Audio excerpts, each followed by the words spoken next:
It's SmudTalk, fuck yeah. Coming again to to talk with Smud now. All right, I think we're good to go. Good afternoon, folks. Welcome to SmudTalk number 17, and we're having another conversation about Warhammer 40k. Apparently, we were talking about Warhammer on a Cavernacle video, which was a few weeks ago, and I barely remember it because it was the Cavernacle, and that's always a good thing for your mental health, is to forget things that don't have any value to you. But on the other flip side of that was these guys who like talking about Warhammer because it's what they like. Yeah, so boy. We're having a general discussion. I don't know whether we're doing a video first or we're going through some history or lore first with images. I don't know. Zach, how do you want to start this?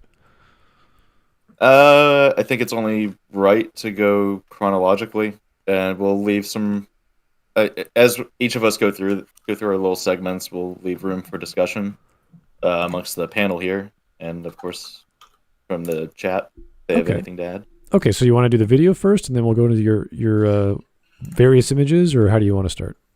I think doing the video will be a good pump primer.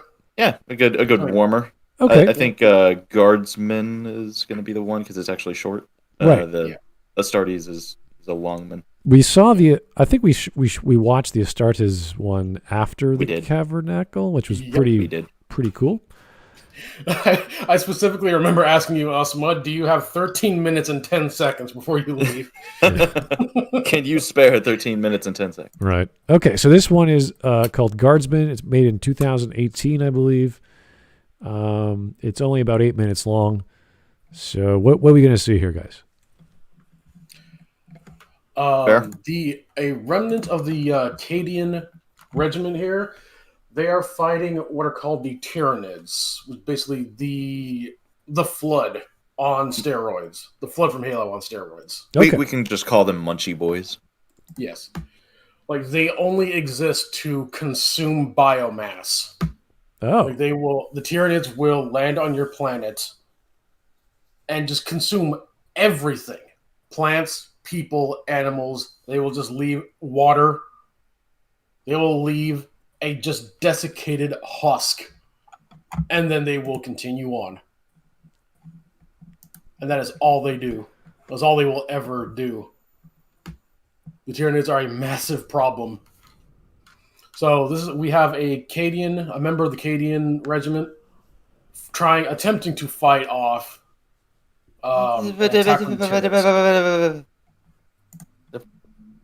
Okay, let's start.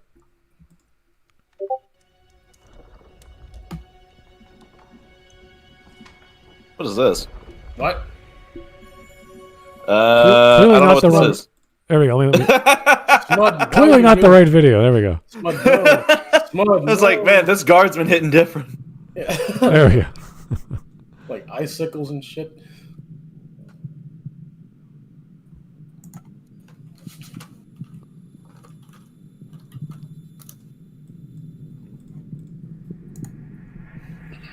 Bear, push to talk. Guardsman raids. Where in all the hells are you?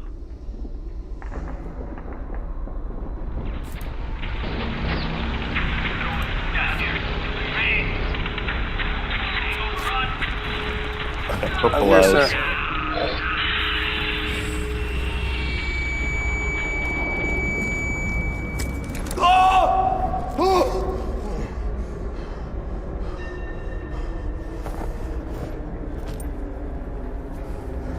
Uses a scarf. Doesn't even have a first aid kit.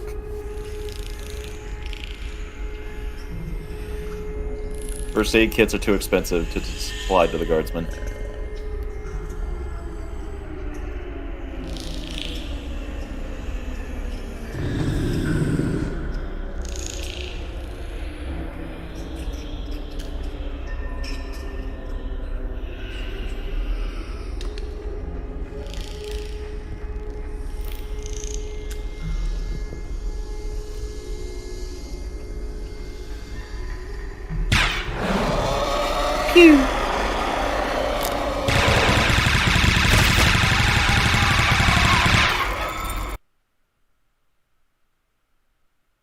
Yes?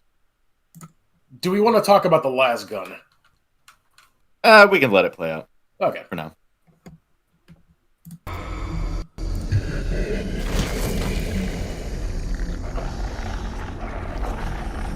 Owie zowie, right in my 6 legs.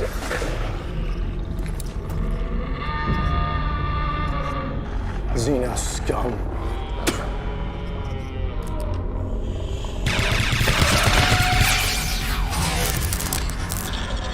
No, my flashlight! Piece of shit!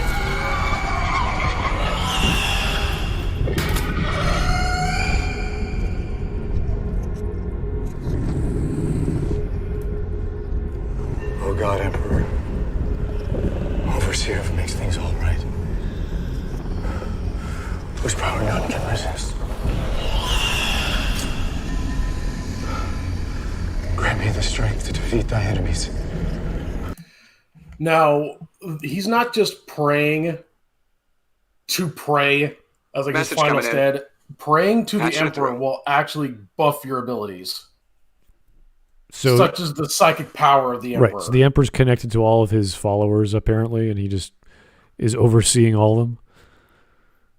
Not necessarily overseeing, but Yeah. in a way. Like, yeah. So he's just think of it this way: it's not a huge buff. He's just getting like a +2 to defense. And maybe a +1 to strength. Yeah, that's really it. The problem is the current effect's base damage is 20. So yeah.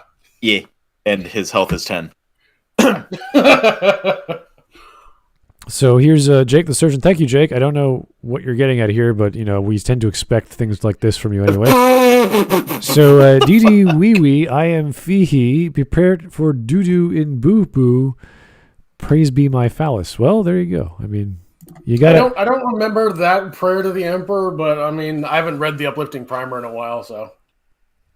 I mean, Man. there's nothing wrong with that, Jake. You can always say that yourself in the mirror. That's always a wonderful, uplifting. That's his affirmation. I don't know who else is going to be praising you in that regard, but start with yourself, work from there, and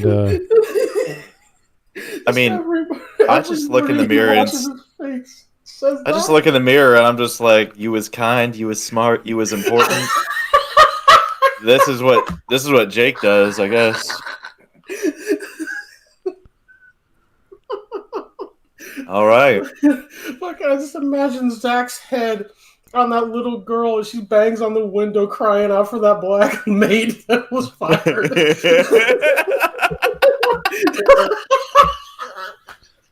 Jesus Christ, Bear.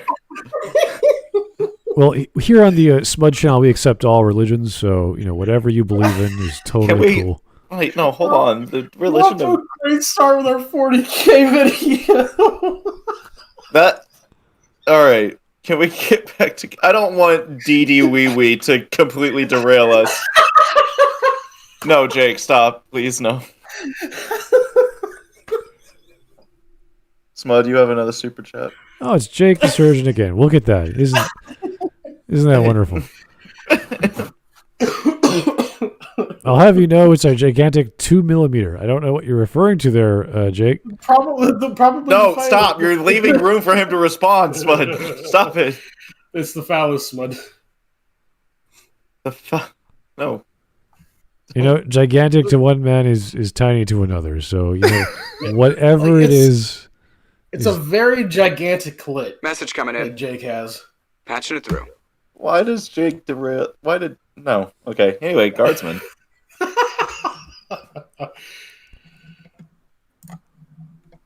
Anyway, we're gonna keep going. Yeah. Yeah. Grant me the will to defeat the beast. From your grace. I shall know no fear. Fuck was that? What? Oh, what? Oh, yeah.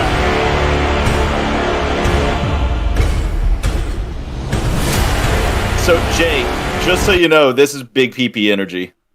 Yes, this is one of the Black Templars that the Emperor granted him, apparently. Like, oh, it's praying to me. I'll give him one of my so Templars. There you go. so the Emperor can actually order troops around? Is that how it No, that guy, no, that guy was a was joke. that guy was already there. It's just that it's coincidental. So Or to understand the Black Templars, the Templars, super religious. They venerate the Emperor. They love the Emperor. Emperor is a big space godman, and they love him. And this guy was standing back and was just like, "Yeah, I'm gonna let that guardsman weaken up the Tyranids a bit, lol." And then he heard the guardsman praying, and was just like, Message coming in. praying Okay. and in spite of a broken leg, pulling out a knife, ready to take as many of them as he can. and he's like, "Okay, I'll help you, small human." Yes. Anyway. Alright, okay. If that had been a salamander, those Tyranids would have been burned already. And he would have given the guardsman a cookie and a pat on the head.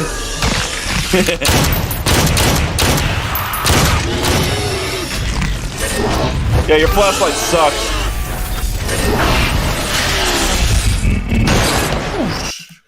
Now that right there. No, let it play out. Let it play out. No. That was the Power Fist. One of the best fucking weapons in Warhammer. I love it. It's basically, imagine your hand is now a nuke. Not even fucking kidding. The power, the energy, the dispersal field that's put, the dispersal energy field that is put on your hand when you punch shit is ooh. It has the kinetic energy of like a suitcase nuke, unironically. Yeah. All right.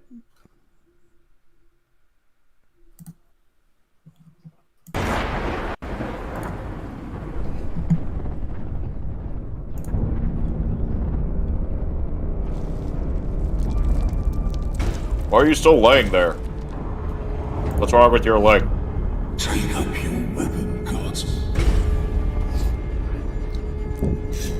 The Emperor protects.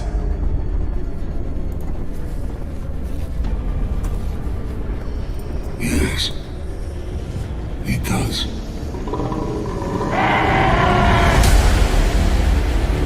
Yes. All right. Okay. That's it. So that was a simple little way to introduce some lore. We have the normal foot soldier fellows, and then we have these gigantic. What do we call them exactly? I only the Black Templars. What are There's two names: the Space Marines for Message like the coming in. standard everyday person, and Patching in it through. the language of High Gothic, they are the Adeptus Astartes. okay? So they're real hardcore Space Marines who believe very strongly in their Emperor. Yes. Okay. Most of them. Yeah, which runs into some problems that we'll get into later regarding the Emperor and his philosophy, but we'll get to that when we get to that. All right. So- It's a nice little warm up. Here's more Jake the Surgeon. You know, you enjoy my chats. Yeah, they're fun. I have fun with them. Jake, it's okay. I remember a game, if Death Watch, where I slaughtered a horde of Tyranids. Oh, very nice. Okay. If I remember correctly, Death Watch is the one where you're the No, it's a Space Hulk Deathwing. That's what I believe Jake is talking about. Space Hulk It's was fun. Yeah, it's a first-person shooter where you are the Deathwing, the first company Terminators of the Dark Angels Space Marine chapter, going in specifically to wipe out Tyranids and find this massive Also, the city Gene. size. Hold on. The Gene Stealer cult is a part of that too. It's pretty much the same thing. Anyway. Yeah. Nids, Gene Stealers, all part of the same brood, literally. Are they gonna show Smud Hell's Reach? I'm not familiar with that. Hell's Reach is way too long for. We're gonna be here for like 6 hours if we watch Hell's Reach. Anyway, so that was a nice little warm up to, I guess, how intense the Warhammer 40k universe can be. there's of course the Astartes animation, which is fucking glorious. And Smud, did you have any comments about that? Well, that was about, was it 10 minutes of just Space Marines, big wrecking dudes shit. with big guns and just blowing away everything they come across, and that weird, I don't know, artifact, whatever that thing was, that sphere of some entity that was taking over some other human mind, and then they got teleported into this world, and his arm got ripped off, and he's stuck there, and that's how it ends. That was lots of visual storytelling, lots of action. So if you love those sorts of stories with things blowing up and getting shot at and getting killed, this is the universe for you, I think. So, And I think we talked about this in the Cavernacle talk. Excuse me, just adjusting my mic. But I think we talked about this in the Cavernacle talk that we love how absurd the Warhammer 40k universe can be. How over the top, blam blam, shoot for the Emperor. It's all just over the top and outstanding and epic. Just blows everything like Star Wars out of the water, just in terms of scale.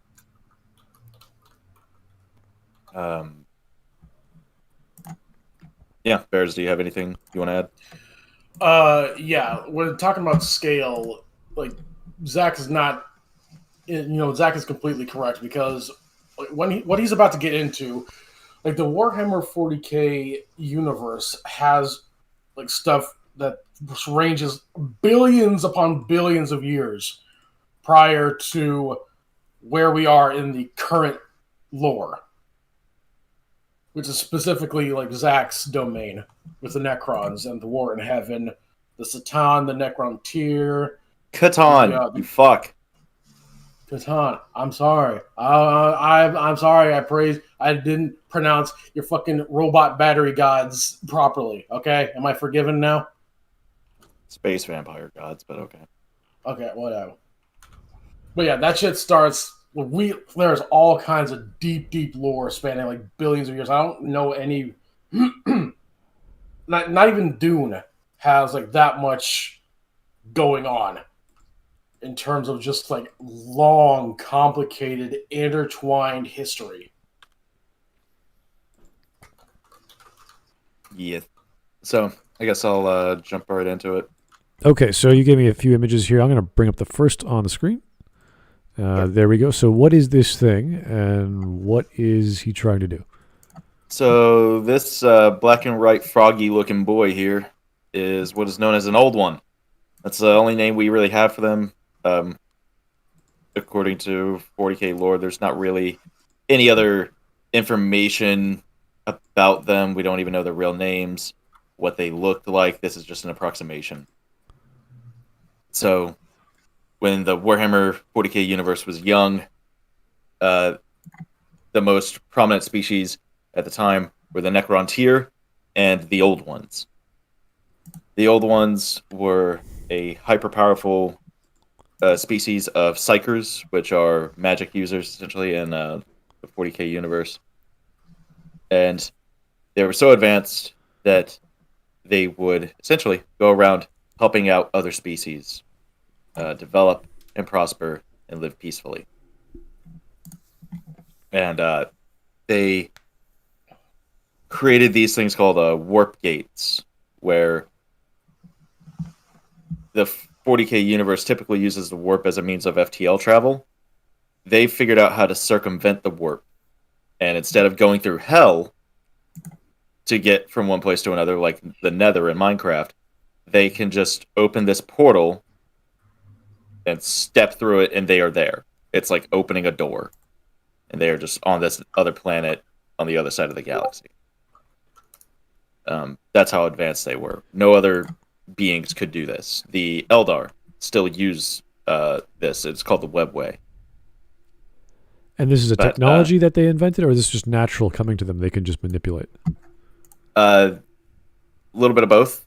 They were able to manipulate it through their psychic powers, and also in conjunction with technology. But that's pretty much the old ones. Super, just space hippies. There we go. Which The doesn't Necrontyr. sound right in the ahead. Warhammer universe. So. It doesn't, and there's a reason. There's a reason nobody knows about them anymore. Okay. All right. So the next one, we have the Necrontyr. The Necrontyr were the antithesis of the old ones, whereas the old ones were space hippies and were so advanced that they basically figured out immortality, and they propagated other species and guided other species on the road to peace and prosperity and longevity. The Necrontyr were basically space Egyptians that lived on this planet with a green sun, and the sun absolutely destroyed the DNA of the Necrontyr. Their lifespans were so short and in constant pain that death was a constant foe of theirs. They were constantly trying to fight it, escape their star, and fix themselves. It consumed them entirely. But they drove on. Through the pain, the hate, the anger, they drove on, they persevered, and they ended up creating technology not equivalent to the old ones, but almost perpendicular to the old ones. Whereas the old ones could step through a door and be on a planet on the other side of the galaxy, the Necrontyr never figured out FTL travel. They ended up developing stasis fields where they would keep themselves in stasis as their slower than light ships travel through the galaxy. They ended up colonizing other planets and discovered there that their DNA was too corrupt, even getting away from their star that was destroying them. Even the damage was already done genetically, that all of their future bloodlines would be born in pain and die in pain. They eventually come across the old ones, and they're like, holy fuck, space hippies that are basically gods and fix other species, please, for the love of fuck, help us, fix us. And the old ones said no, because they saw what the Necrontyr were. They saw that the Necrontyr were vengeful, hateful, angry species that had waged war and exterminated other species that they had come across and just dominated their little slice of the galaxy. And the old ones said, no, we don't know what would happen if you gained effective immortality.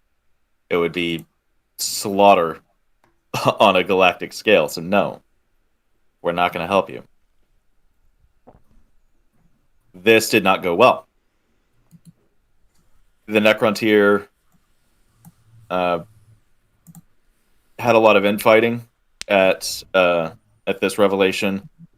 There was a Necrontyr civil war that broke out, and eventually the Pharaons and the Silent King, which was the leader of the Necrontyr, basically declared war on the Old Ones in an effort to, one, take revenge, and two, unite his people with a common cause. The Old Ones were, of course, a peaceful race and did not expect this, and were pushed back at the start, but then eventually destroyed Message the coming in. Necrontyr and pushed them all the Gotcha. way back to their home world. Billions, I think it was like something like millions of years of Necrontyr dominion over the galaxy, or encroaching dominion over the galaxy, pushed all the way back to square one.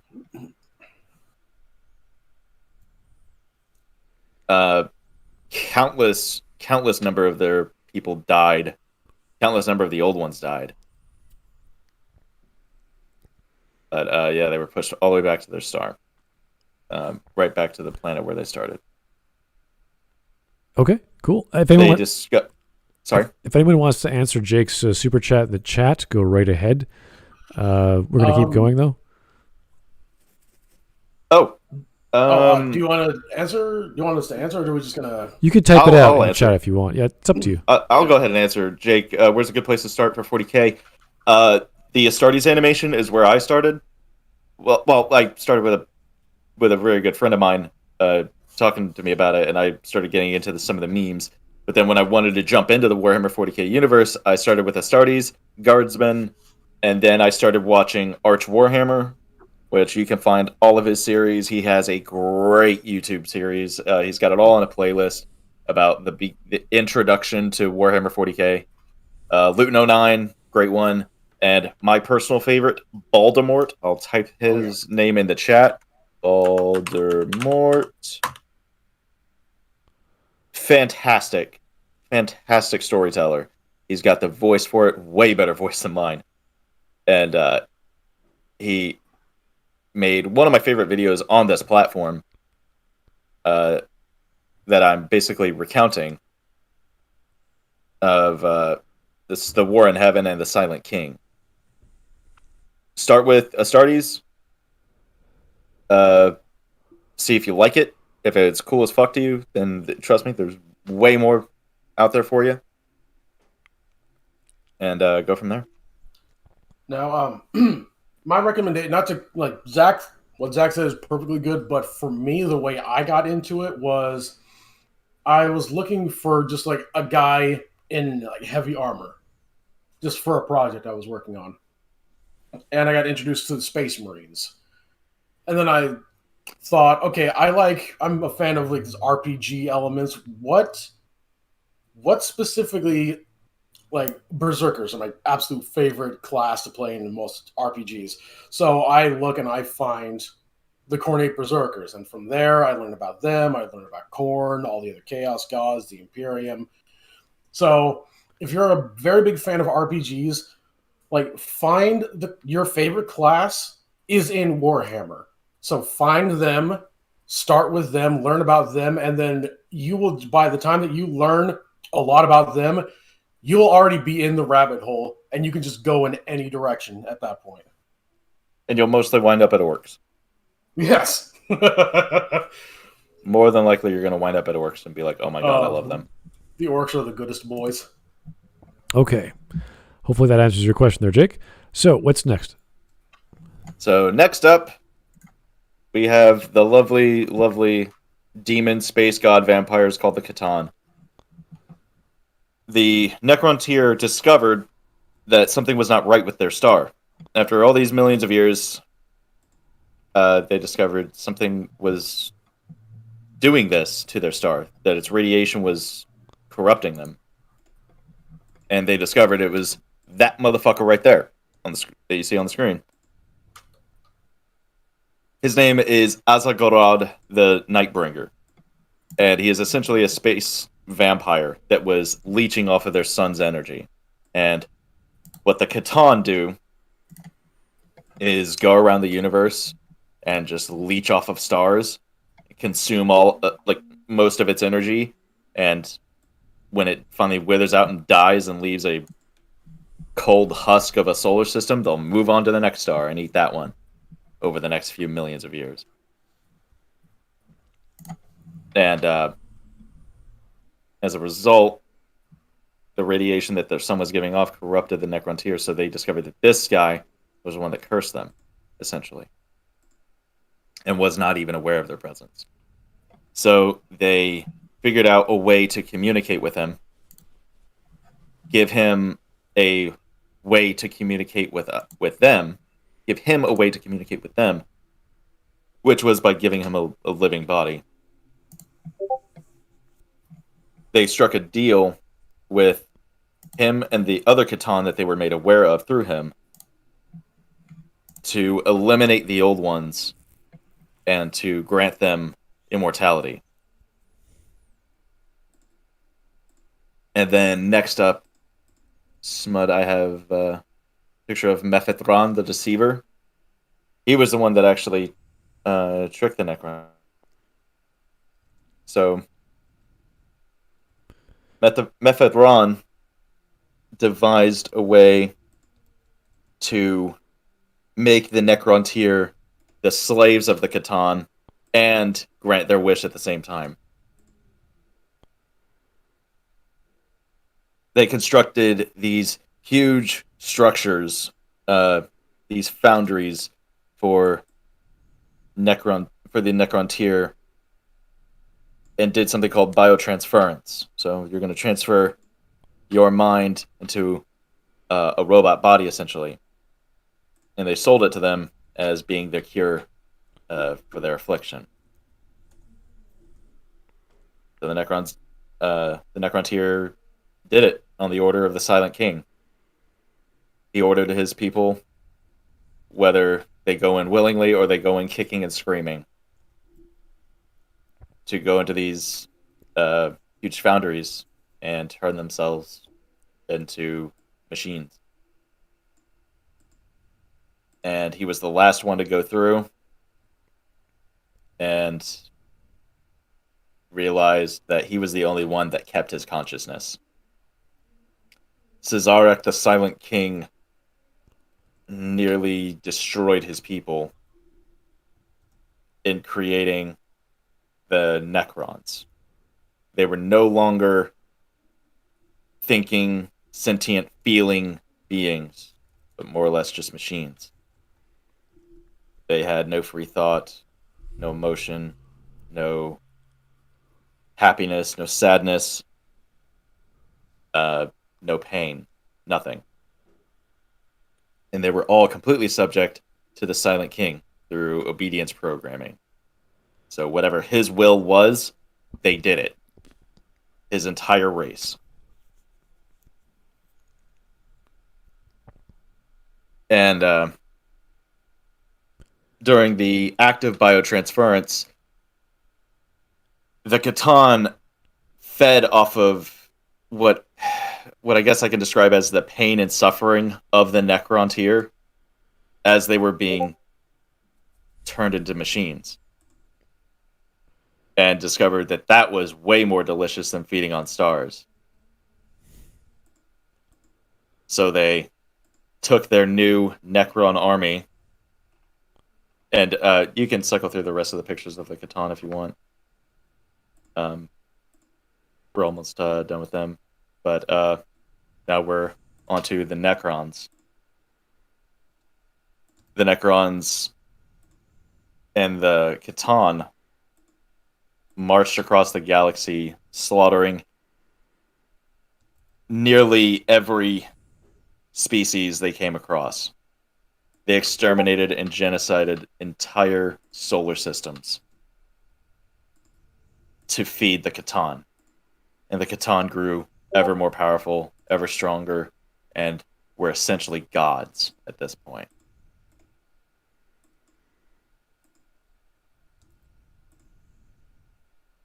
The old ones were the last end of the bargain to take revenge on the old ones. The Catan gladly obliged and assisted the Necrontyr, or the Necrons, in assaulting the old ones and taking their revenge. Eventually, the old ones were nearly completely wiped out. Oh, I almost forgot this. One method of fighting on the huge galactic scale like this, it took place over millions of years. What the old ones ended up doing was creating other races intended to fight the Necrons and the Catan. The Orcs are descended from the race of the Krull. Bear, am I correct on that? The Krork. The Krork, sorry. The Orcs of modern 40k are descended from the Krork, which were designed to fight the Necrontyr, or the Necrons and the Catan. The Eldar were created by the old ones. The humans were created by the old ones. And countless other species were created by the old ones solely to fight the Necrons and the Catan. if I remember correctly, the reason that humans weren't used in this conflict was because they were the newest ones. They hadn't developed their psychic abilities or technological. They wouldn't be any kind of use in the greater war in heaven for billions of years. Yeah. And It's just Smud, that what you just pulled up, the one on the left there holding the giant ass gun, that's what's known as a Necron Immortal. If a Necron warrior is a guardsman, a Necron Immortal is a Space Marine. Just to give you a balance of power there. They get better bodies. They retain more of themselves, their intelligence, and of who they were. And the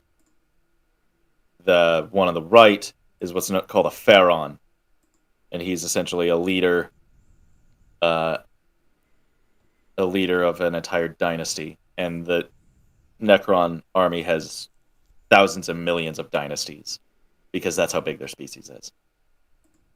Like active at any given time, with Cesarek, the Silent King, sitting atop and ruling over them.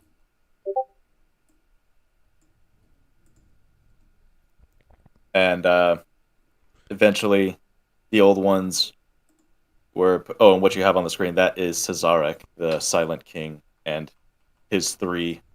or his two other pharaons that rule with him.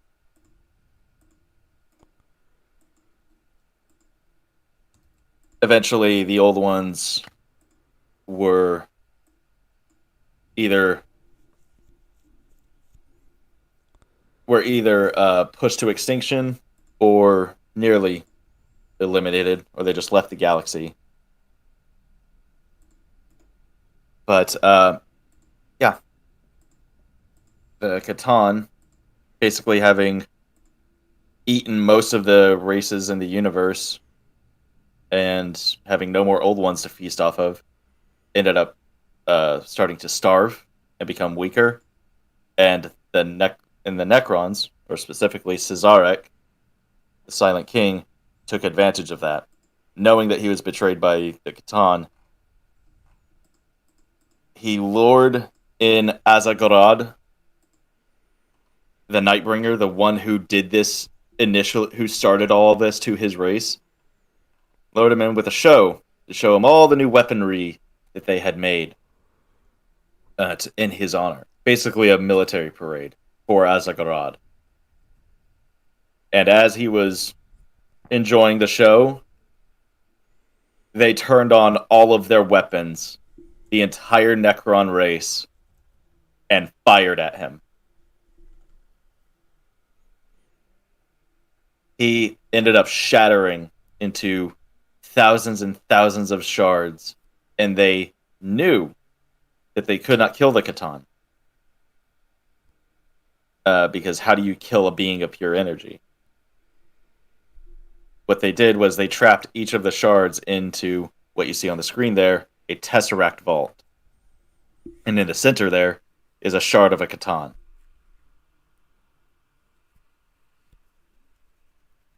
They trapped each and every Catan that they could find until only, I think, 2 remained into these Tesseract vaults. So, with the old ones defeated, the Catan defeated, and immortality achieved, all of their enemies were basically defeated. Except for the Eldar and the Krork.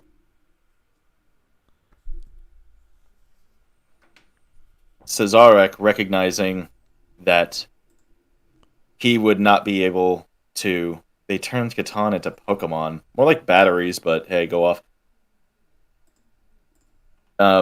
Instead of fighting the Eldar and the Krork, which were designed to fight them, they would wait them out. So Cesarek ordered all of his forces to retreat back to their worlds and construct giant stasis tombs where they would all gather and go to sleep. and he ordered them to sleep for the next 60 million years until the other species essentially died out, and whatever remained, or whatever new species rose up during that time, they could easily dominate. So they all went to sleep, and Cesarek's last act, after the Necrons went to sleep, was disabling the obedience protocol that he had over his people. And he exiled himself out of the galaxy. 60 million years later, we are now in the time of Warhammer 40k. During that time, obviously, the humans, the Eldar, the orcs, so and so and so and so have risen up, and everybody's fighting now. Cesarek, when he was out of the galaxy in the intergalactic void, saw the Tyranid hive mind, and saw the Tyranids on their way to the Milky Way galaxy. So he turned his ass around and went back to the Milky Way galaxy to start waking up the Necrons, because he knew if the Tyranids arrived in the Milky Way galaxy, his people would not survive. So he's now waking up as many worlds as he can, or as many tomb worlds as he can, and bringing them to him in order to unify his people, to fight off the Tyranids and assert Necron dominance over the galaxy again. So that's the current state of 40k for those particular groups. Yes. One thing I did want to say, Cesarek isn't the only one waking people up. Some of the other Necron tomb worlds are waking up either on time, early, or late, or not at all, because over millions of years, stars go supernova, tectonic plates shift, problems in programming, so and so and so and so, caused a lot of problems for Necron tomb worlds. Some of them were eradicated completely. Some of them were caught up in supernovas. Some of them were crushed due to tectonic plate shifting. Some of them, all of the Necrons on the world were fried just because of like a computer coding error. And some of them woke up on time. Some of them woke up late or flawed. So and so and so and so. But there's so many of them that they're a huge fucking threat. Not to mention, they are immortal. Even if their bodies are destroyed, they can still be re-uploaded into another body. And that's it's kind of the state. Other pharaons and other overlords are waking up and taking their forces and attacking other worlds and asserting their dominance. I guess mostly because they don't know about Cesarek. And Cesarek is actually going around in secret around the galaxy because he doesn't want his presence known. But according to the Necrons, they are essentially, or the Necron pharaons, they are essentially free to do what they want. And what they want is to make Necrons great again. So they're going to rip and tear until the job is done. They do have a code of honor, which one thing I will read for you. During the Great Awakening, during the Great Awakening, one of the Terran homeworlds, or a Terran colony, was sitting on a Necron homeworld unknowingly. And could it be Necromunda? And the Necrons, as they woke up, gave an ultimatum to the planetary governor, Medican Harrow of Imperial Hive World Dahal. And it goes as such. Adversary, know that your squalid colony rests upon a rightful crown world of the Novak dynasty. Know also that whilst your presence cannot be tolerated, we are bound by a code of honor to allow you opportunity to withdraw. You are therefore granted 1 solar month, commencing at termination of this transmission, to remove all trace of your presence. If you fail to accept this generous offer, my armies shall conclude these negotiations. We advise you to not mistake honorable warning for lack of resolve.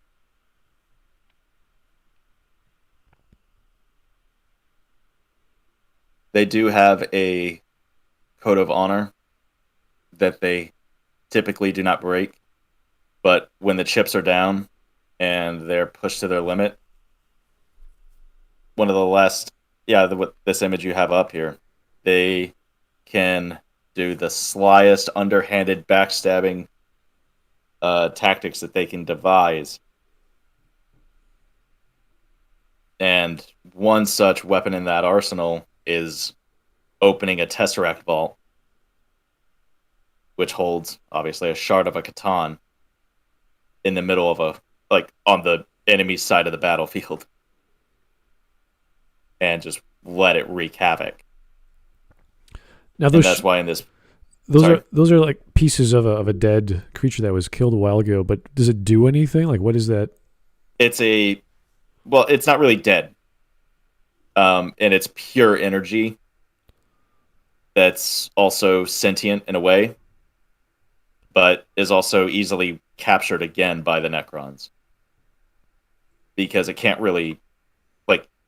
it can move, it can attack, it can strike, it can absolutely destroy this entire army here when it wants to. And they are essentially just chaotic evil. I'm going to destroy everything around me. That's why you see almost every gun in this army is aimed at that thing, because they're like, holy fuck, holy fuck, holy fuck. Even though they are Ultramarines, and I would be more than happy to watch them get slaughtered. But, they are flipping the shit out and focusing all of their fire on that Tesseract vault. And that's the thing that are they called the Catans? What are they called? The Catan, yes. They are making these demands, so that's why they're there. They're there to open up the vaults. The Catan? No. The Necrons are in the vaults, and they are waking up. Just because it's time for them to wake up.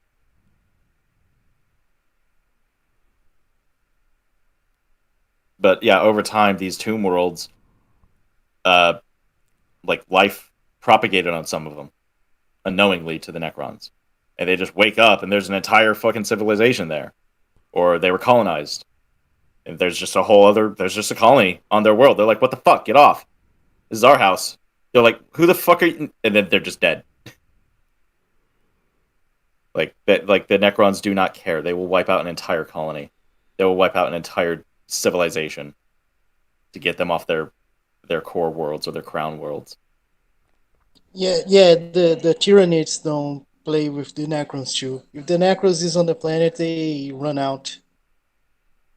Yeah, if the Tyranid... Well, there's this one great story where there's a Space Marine chapter in an Imperial Guard regiment fighting off a huge horde of Tyranids. The Tyranids are just washing over them like a tidal wave. And all of a sudden, the ground cracks in between the lines of the Tyranid hive and the Terran forces. The ground splits between them. Giant pyramids start rising out of the cracks. These huge green emanating energy pyramids start rising up. All kinds of ships, cryptex, immortals, Necron warriors are just flooding out of these pyramids. Ships flying through the sky, green energy bolts flying through the air. It is utter chaos. The Tyranid hive that was flooding over the Terran forces is getting destroyed now. the Pharaon that woke up with that tomb world turns around to the Terran forces and essentially says, "You are in the way. Get the fuck out of here."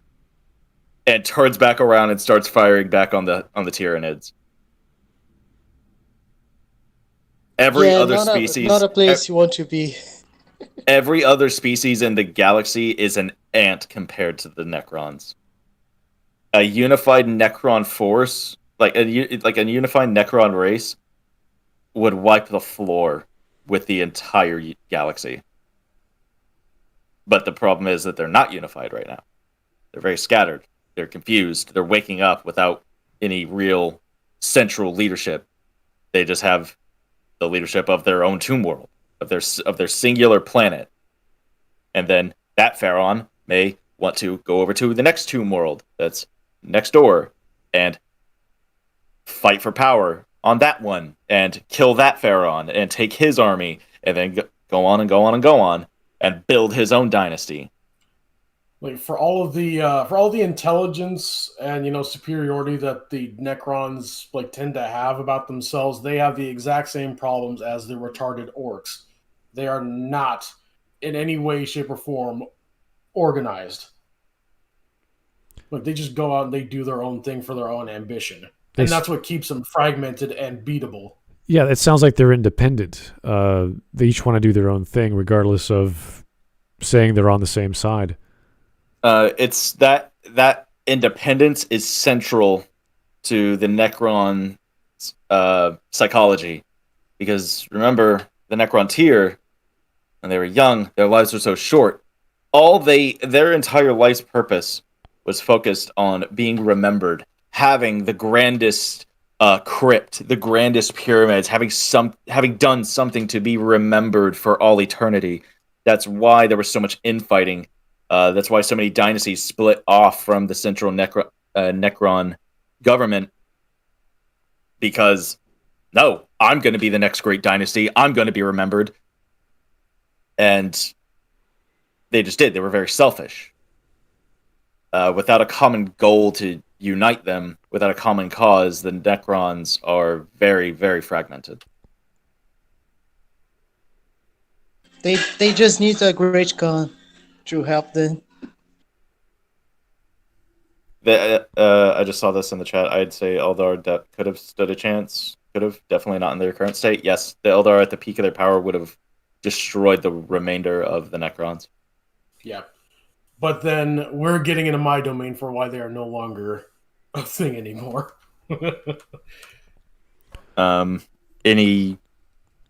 So that essentially concludes my bit. Smud, if you wanted to clear anything up or chat about it, or chat if you had any questions for me. Yeah, does chat have any questions? That's a lot of lore that was just thrown at us and a lot of images, and we're talking about millions of years going by and various species. I gave a very, very, very quick overview. What I just covered is not the extent 50 minutes is a very quick overview for Warhammer. Oh, yeah. Was that 50? Well, it wasn't really 50 minutes, but what I just gave is a very, very quick overview, and I'd be more than happy to clear up points from what I do know. So essentially what you're trying to say is the Necrons are one of the most powerful groups in Warhammer 40k, but because they are bringing back these shards, that's their focus. So they're always just doing their own thing, and the shards aren't really important to that. It's just that they contain pieces of their biggest betrayers and their biggest enemies, and they hold them as trophies, power sources, and weapons. So what do they use them for? Like engines? Like what do they do exactly? Well, I mean, if you pull up Cesarek, if you look at his chair, above him, you see a Catan shard powering the dice of Dominion, and that's essentially what he and his pharaons ride into battle. But yeah, it powers his chair. It has incredibly powerful weaponry, incredibly powerful shielding. So Cesarek is essentially untouchable. But he is like a god compared to Cesarek looks at the Emperor of Mankind and goes, "Cool, my chair needed a new battery." So he's also fueled by psychers, you're saying? No, they are not no, exactly. the Necrons. No, the Necrons are bereft of psychic energy. Yeah, because to have Psychers, you need to have connection to the warp, and the Necrons don't have connection to the warp. The warp was opened essentially by the Necrons and the Catan and the old ones. The warp was essentially opened during the War in Heaven, and I think they actually caused the Great Rift. Technically, the warp has always been there. No, it opened. Open to the material. To the material realm, yes. Okay. All right. So what it sounds like to me, like this is just the first one you're talking about. At first was the old ones, or what we call the space hippies, were fighting against the Necrontyrs in that whole rivalry. Sounded very familiar to what I remember watching in Babylon 5, where you have the Shadows, who are these just spacefaring old species about conflict. They always wanted to bring out conflict in all the races. And the old ones, or rather the Vorlons, were just, no, we want people to be peaceful and structured and disciplined and have a way of life that was peaceful and bereft of conflict. So it's a little different. The Catan just wanted to eat people. They had no rhyme or reason or purpose or anything. They just nope, people are fucking delicious and we want more. Right. Correct me if I'm wrong. Wasn't the old ones that created the orcs to fight chaos? No. They made the Korg to fight the Necron. And then the Korg devolved into the retard orcs. Yeah, thanks. Orcs are not my speciality. It's and basically the chat, Imperium. Chat, we have shown Smud the Astartes movie. Yes, that, like I said earlier, right after we were done with the Cavernacle, that's the first thing we did. I scrolled up a little bit in chat, and all I saw was show Smud Astartes, watch it live now.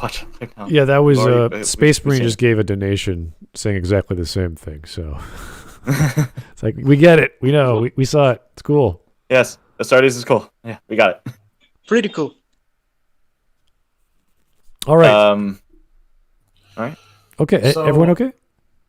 Yeah. I'm gonna go use the bathroom. I think I'm up next. Alrighty. It's basically me and you, Bears, because Chaos and the Imperium are basically the same thing. Well, they are intertwined. They're intertwined, but I'm going to be starting back with what the warp is on top of that, because what Zach was talking about, yes, the War in Heaven opened up the Immaterium, the warp, to become more involved with the material world, the physical material world. The warp entities, like beings in the warp, have always existed. So what happens is any creature with a soul, their emotions, their feelings, their wants, their ambitions, they all power some kind of warp entity for good or ill, because that's just how the Immaterium works. Now, what happened was, with this War in Heaven, and the old ones creating these sentient races to fight the Catan and the Necrontyr, they created more species that are with more sentience and more souls. And as the War in Heaven ended, each of these species had their own wants, desires, ambitions for both good and ill. And that made more and more and more warp, that powered more and more warp entities. Specifically, the 4 Chaos Gods. Now, I don't know where I can see what you're posting here, but I've given you the main 4 Chaos Gods in order of which they appeared. Okay, so the first guy on the screen is this black knight-looking dude with a bunch of red eyes. That is Khorne, the Blood God. Like, he is the god of, conquest, violence, murder. But there's an interesting twist with most of the Chaos Gods, and that is they also inhabit good things. The good to Khorne is martial prowess and honorable duels between warriors. And he is the first of them because Malice, or I mean, not Malice, that's a different god. Violence has always existed, but the first being to pick up a rock and bash in the head of somebody else, that first act done by any sentient creature with a soul empowered the warp entity that would eventually become Khorne. And through billions upon billions upon billions of years, all of that hatred, that anger, that thirst for blood, martial prowess, that coalesced into Khorne. And I would say he is the most powerful of the 4 Chaos Gods. But because of how the great game between Chaos works, he's never actually been able to truly defeat the other 4. Even Slaanesh. Especially Slaanesh, which is what he would like to do, but that's just how the game works. The next one is one of his greater servants, the Bloodthirster. That's one of his, what would be described as a general in his ranks. So this dude is this giant creature with wings and horns? Yes. Okay. Yes. They're said to be the embodiments of, rage, war, blood spilling. These are the motherfuckers that would, if you have, let's say, if the Imperium were to have an Imperial Titan mech on the battlefield, that would be who is sent in to fell that giant mech. Rip it apart, squish all the lovely little juicy bits in the middle, take their skulls and give it to Daddy Khorne. Now, the next god in there is Tzeentch. Changer of Ways, Architect of Fate. Now, what creates him is a thirst for knowledge and more psychic powers. And he is always and forever creating. If you've ever thought of any kind of intricate way or plan for anything, you will give power to Tzeentch. Tzeentch is always obsessed about changing fate, manipulating fate, changing how the course of your life will go, manipulating the fortunes and misfortunes of other beings. A veritable, just literally a puppet master in every sense of the word. That is who psychers pray to get more power. That is if you are looking for more knowledge, you are wandering into the realm of Tzeentch, whether you want to or not.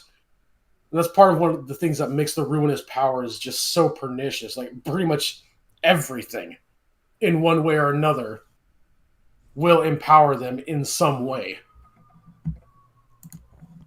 And the next pick is one of his greatest, one of his generals, the Lord of Change.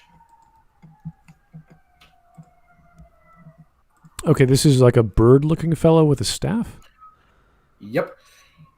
This thing is pure psychic power.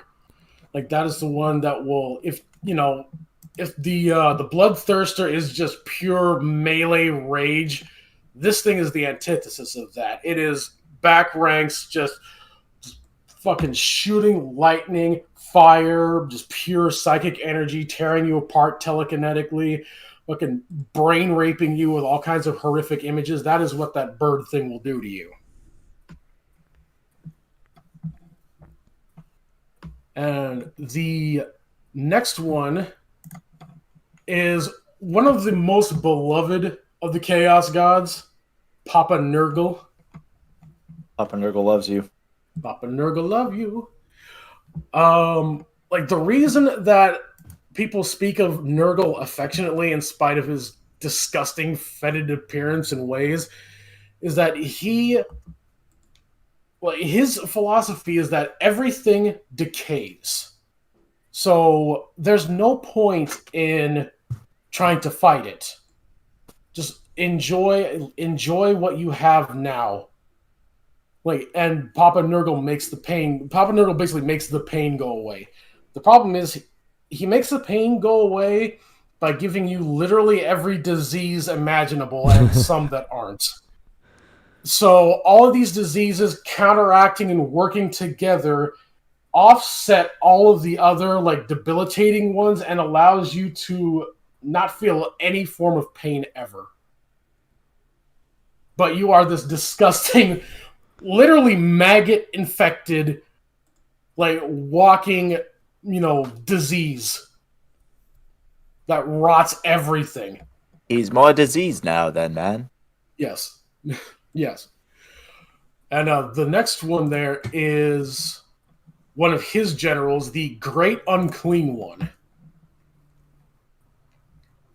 Like, these guys, like, just the very existence of a single Great Unclean One on whatever planet you're on will basically kill everything.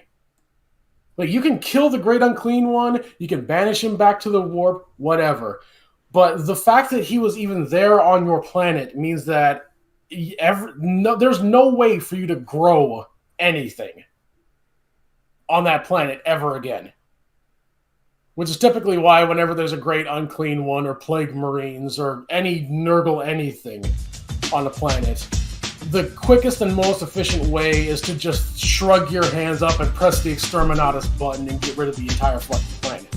Throw the whole planet away. Yeah. Because, it's basically like, imagine you have an open wound and you just crap in your hand and then put that crap in your open wound. That is what a Great Unclean One will do to your entire fucking planet. Now, next one up, the youngest of them, of the Chaos Gods, Slaanesh, the Prince of Pleasure. Now, she is the result of the Eldar at the height of their debauchery and psychic fuckery. They ended up creating, like I said earlier, because sentient creatures, especially psychers, their will, their desires, everything, they create and empower different warp entities. Well, the Eldar had grown so debauched in their ways that debauchery and psychic power coalesced into the Prince of Pleasure, Slaanesh. And the creation of Slaanesh is what, for the most part, destroyed all of the Eldar pantheon. Except for, if I remember correctly, the Laughing God, who managed to steal himself away in the Webway, if I remember correctly. And Aisha, who is basically the antithesis of Nurgle. It's like she's the goddess of cures and, all that good stuff. And actually, I just remembered, Nurgle actually captured Aisha, and once Nurgle creates a brand new plague, he force feeds it to her to see how well it works. And if it gets the results he wants, he kind of like observes her, like watches how long it takes for her to cure herself, and then if he's happy with the results, then he'll basically dump the pot into the Materium. And then that new disease will come about and spread its way through the physical universe. But anyway, Slaanesh She loves to devour just psychers specifically. That is why the Eldar are her prime. She loves that is her, like, basically, think of like a New York strip steak is what the Eldar are, and then everyone else is varying degrees of like Chuck. So you were saying it's a he or a she. I guess the gender is irrelevant at this point. Okay. Yeah. Yes, that is the answer to that question. Yes. Okay. And she's like I said, debauchery personified. Mostly, like, her servants typically, to give themselves more power through the debauchery, they will have like slaves in certain ways, feeling some kind of like monstrous, grotesque tortures that, make them feel like the worst agony possible, and that agony will coalesce into a psychic power that they can drain off of them and use for their own purposes. And then on the other side, there are ones that like to give themselves pleasure through certain things, like the Noise Marines. They enjoy just the pure loudness of music. So their weapons are all like demon guitars. Like, they will play like the loudest music, the loudest, most crazed, debauched music possible. And they'll be always constantly looking for new and crazier types of music to play to give themselves that pleasure. And and then the next one is her greatest minion, the Keeper I of think Secrets. one thing to add, Slaanesh, is any type of feeling taken to the extreme. Yes. And that be pleasure, pain, sadness, happiness, everything. Yes. It's all taken to the extreme. So. Yes.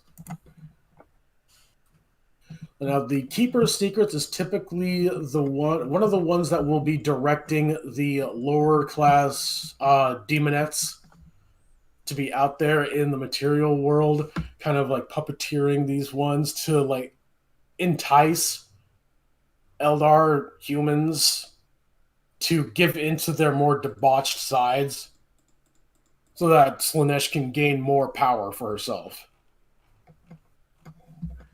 Now, these four gods, they have this great game with each other in the Immaterium, where the lines of the domains of the Chaos Gods constantly shifts and moves with not only their own fighting amongst themselves, but like who in the material world is basically believing in them more or following the tenets of each specific god more. Like, it's constantly a constant back and forth and initial, and they will use just straight up pure fighting with each other and manipulating the people in the real world. It's always a constant thing with each other. It's a very interesting interplay, the great game. But they have, because of this constant game, they have rivalries with each other. Because Khorne is the god of pure melee combat, upfront martial prowess, he has a certain hatred for Tzeentch, who is the back rank, manipulative plotter, planner with magic psychic powers that puts you out of melee range specifically. But that's not who he hates. In spite of that, that's not who he hates the most. The one he hates the most is Slaanesh, because Khorne values quick, decisive fights. Get in, fight, take a skull, take blood, over. Slaanesh, however, just revels in the fucking debauchery of everything. So, like, when it comes to, like, if you're fighting somebody, you quickly cut their head off. If you take too long, if you toy with them way too much, if you take too much pleasure in doing that, that's Slaaneshi. Like, Khorne wants you to keep fighting, and not for you to just sit around fiddling with your fucking meat plaything. Get in there, take the skull, drink the blood, give me the skull, and move on. Not this fuckery.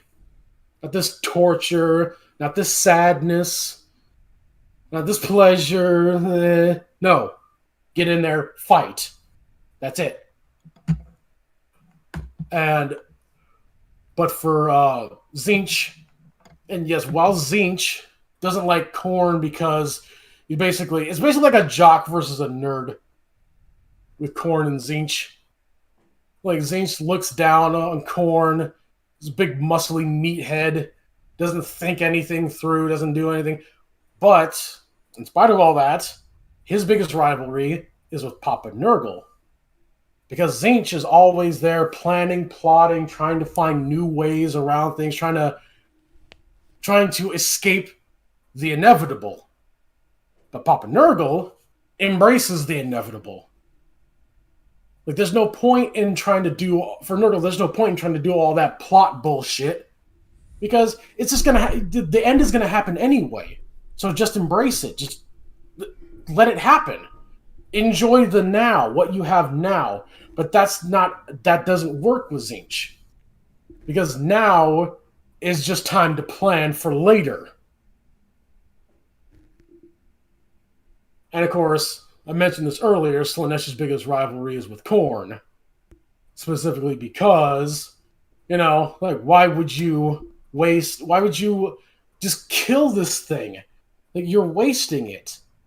Like, there are so many of these little intricate, lovely little emotions that a sentient creature has that you could play with that you don't get when you just cut its head off and drink its blood. Do you know why I like to use a knife? Yeah. You want to know? Yeah, basically, Slaanesh is that. You want to know? Can't savor all the little emotions. Yes. Exactly.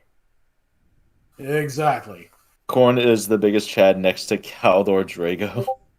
Fuck off! Fuck yourself! No, never. That's Titanic Tuna saying that. I don't know. Never again in your life. Again, ever put Caldor Drago on the same level as Khorne. Never again. Why? Ever. Don't. Maybe explain why. No. Maybe explain why. Okay.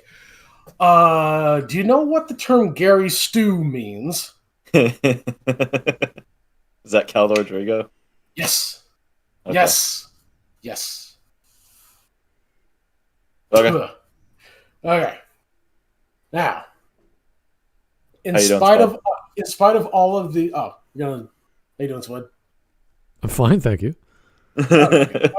So, in spite of the great game, in spite of their rivalries, in spite of their hatred for each other, the constant back and forth, trying to get more followers so they can get more power, blah, blah, blah, there are times and places and peoples that get the attention of all four at the same time.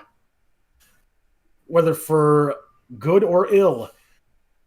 For their good, or I should say, the person that they focus on will have the power of chaos undivided. All of it. The martial power of the physical might of Khorne, the disease spreading of Nurgle, the psychic powers of Tzeentch, the chaotic pleasure and manipulations of Slaanesh. That person will be able to manipulate all of those at the same time. Makes them very powerful. And yet, for their ill, you have ones like the Emperor of Man, the person they call the Anathema. And I guess that's a good segue for Matheus to start with the Imperium and why the Chaos Gods think of the Emperor as basically the opposite to the bane of their existence. Okay, I will not talk about the individual Primarchs. That's just my because they are too much and the lore is really big. But why they think why they hate so much the Emperor of Mankind is because the Emperor of Mankind resolved one thing, is that if you get rid of faith, you can get rid of chaos. That's Or at the very, or even the though very the emotions are important, it will not even feed the chaos that much if all the imperial truth that the Emperor of Mankind wants to oppose on the galaxy. It's basically like super atheism, like atheism to the point where like it will destroy gods that already exist. Okay, but the Emperor Man, everyone believes in him to grant him help and assistance. Yeah, that's the key. There's the problem. That's the key. Yep. Because in 30K, the humanity was already in the space. There was all the kinds of planets, feudal, pharaoh, highly technological, and that one of these planets was Earth or Holy Terra on the 40K universe. And the Emperor of Mankind was in Earth. Was since the dawn of time. He was a guy that farmed sheep in Anatolia, and he was observing humanity. When the Dark Eva technology hits, because the Dark Eva technology is not actually something that you can trace on the time. It's really nebulous. Humankind was lost, and he said, "Okay, I will guide these people to greatness." In the Himalayas, he's starting to plan his great crusade to reunite humanity under his empire. But first, he needs to conquer Earth first, then go to space. Do you want to talk about one of the possible reasons why the Emperor even exists in the first place? Sorry, can you repeat? I do want to talk about one of the possible theories as to why the Emperor exists in the first place. We can talk. Because there is a theory that he is an actual chaos god, an entity of the warp. The one I personally favor. There's no concrete. Games Workshop hasn't concreted any theory regarding how the Emperor came to be as like specific concrete lore yet. But my personal favorite is that the Emperor, because the old ones basically either created directly or seeded the possibility of every sentient species he actually galaxy. I know. Yeah, I know what you're gonna say. Yeah, that there was one old one that managed to survive the war in heaven, and this surviving old one created the Emperor specifically to be a powerful leader for what would become, the Imperium of Man, the humanity as a actual fighting force in the galaxy. There's the other theory that he is the reincarnation of all psychers on Earth, and that's why he's so knowledgeable and have so much, so smart. I honestly am not really a fan of that theory, specifically because, not me either. Because if it's the beginnings of all these shaman and witch doctors and every kind of legendary magic user or whatever in human mythology did exist, and that was they'd be way too weak of psychers even if they mass suicided and all of their souls coalesce into one being, they wouldn't even be as powerful as Malkador the Sigillite, who was like number 3 when it comes to human psyker power. And even So he the Emperor is... does. No, you can go on, Bears. Oh, I was just basically, even Malkador the Sigillite is nothing compared to Magnus the Red, who himself is nothing compared to the Emperor. All right. The Emperor on the Himalaya. Go on. I have a bunch of images. Like I'm talking dozens of images that Matheus just sent me. Do you want to go over them, or do you want to talk about them? Like, what do you want to do? No, I will talk about them because these are the sons of the Emperor, or on the Warhammer universe, they are called the Primarchs. We will talk about them. I will not talk about their lore, but I will say who they are and who was loyal, and who was the traitor. And when we will talk about the Primarchs, it's where my part and Bear's part will intertwine. Yeah. All right. Because chaos is very much on the Earth, when the Emperor of Mankind conquered all the Earth with his Thunder Warriors, which are the proto Space Marines or proto Astartes. They weren't the guy that you saw on the fan film. They were more unstable and more and less organized. So when basically think of like a caveman on roids versus like, or basically think of like a really smart gorilla versus like an actual like unit of Green Berets. Basically yeah, yes, the best metaphor for them. Yeah, basically like throwing angry gorillas at a whatever versus okay, I actually want an intelligent like cohesive fighting force. After that, he created the Astartes. But to lead the Astartes, these legions, or Legiones Astartes, as he called, he must create the generals and statesmen that would lead them. And those are the Primarchs. There are theories that say that the Emperor actually made a deal with the Ruinous Powers so that he could make the Primarchs. But in reality, he was doing the work on the labs with Erda, one of the Perpetuals. Yeah. Side note: Perpetuals are basically functional immortals. They don't age. They have incredibly, they're incredibly gifted psychers. But the problem with them is that, like, of all of the Perpetuals, the Emperor is like several orders of magnitude more powerful than them.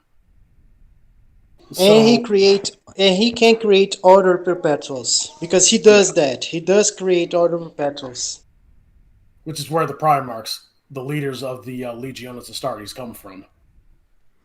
Yeah, and we can go through them right now. Okay, so before we get to that, let me read some super chats and some donations. I have about 3 donations from Space Marine. His first one was about talking about how I should watch the Astartes video. We already did that. That's cool. The next one was Warhammer 40K. Also watch Hell's Reach 2 hours for Smud. Okay. Yes. That's Hell's Reach is very good, but yeah. All right. I'll keep that in mind. Another one is Smud, be careful. Your guests are agents of chaos. It's like, okay, thank you. I already knew that. Yeah. Yes. I will not deny that. Bruh. Duh. Smud, I thought the second super chat was going to be, no, seriously, you should watch Astartes, and then the third one is just going to be like a gun reaching through the screen. Go watch Astartes. We've already seen it. It's great. Thank you. So the latest one is from Jaegerbomb 2. Thank you. Yes, join us, Raven Guard for life. If you get the chance, watch Hell's Reach. Astartes, and anything by Sodaz. We know. I like the Raven Guard, but like they're too stealthy for my taste. Just like Hey, Smud, you just changed the title of the stream to "We've Watched Astartes." Yeah. It's good. I like it. Oh, just to correct myself, the Emperor created the Custodes first, then the Thunder Warriors, then the Primarchs, then the Astartes. Just quick correction. Okay. Yeah, the Custodes. The Custodes are basically the bodyguard, but they are really powerful. Not even demons, legions can. They're like at the halfway point between a Primarch's power level and a regular Astartes power level. Okay. Also, what 88 Somi takes issue with you using the term power level. What's wrong with power level? What the fuck is this DBZ bullshit power levels in 40k? There is no power levels in Yes! What the fuck? Delete that comment. Shut the fuck up. What's wrong with you? Like, listen, people were using power level before Dragon Ball Z. Did you know that? Did you know Dragon Ball? There was other stuff before Dragon Ball Z. Did you know Dragon Ball Z was not the first story ever told? Did you know that, guy? I think so the term power level doesn't specifically mean my power level is 9,000. It's just like, the Custodes are stronger than the Astartes. The Primarchs are more powerful than the Custodes. The Emperor is more powerful than the Primarchs. It's just stuff like that. It's all good. I know people are very defensive of 40k. I am here to meme on your 40k waifus. Bear and Matt are very respectful of it, so chill. We're just giving general summaries. So got another donation from the Inquisitor. Thanks, Inquisitor. Watch Astartes again, please. Did you watch Astartes? No, don't read. God damn it! Yes. We watched Astartes. It was the first thing I did after the countdown. Ow, Bear, why? Bear, why do you do this? Because they apparently can't hear us when we super said chat my ears. I already have tinnitus. The next super chat saying, watch Astartes, it's a heretic. Yes. And I am an Inquisitor, so shut up. Okay, James Mackin, if you say Calder Drago again, I will find you. I will find you, and I will give your skull to Korn, I swear. I swear to Korn, I will give your skull to Korn. Yes. So, where we was until the Astartes thing happened. Okay. No, you cut out. God damn. We can talk about the Primarchs. All right, so shall I bring up the image, the first one you sent me? There it is. Yeah, we can bring the images. All right. So I will have a delay, but I think the first image that I sent was... Yeah.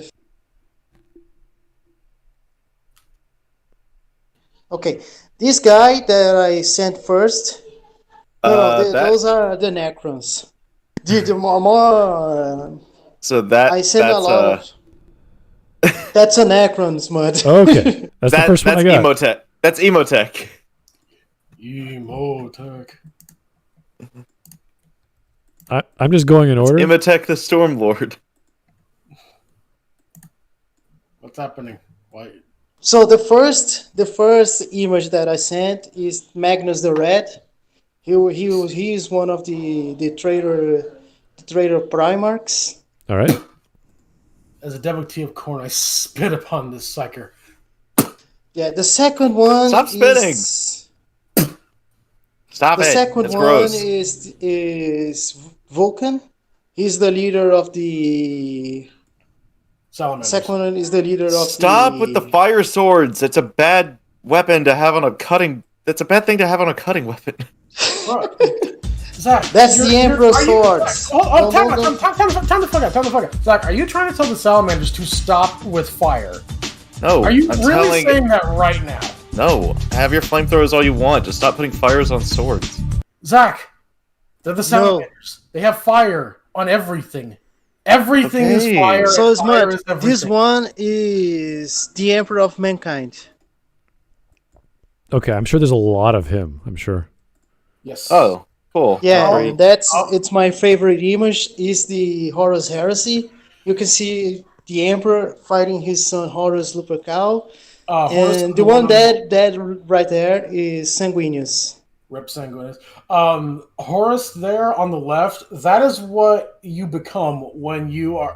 When I talked earlier about getting the power of chaos undivided, that is what you become when all 4 chaos gods are empowering you.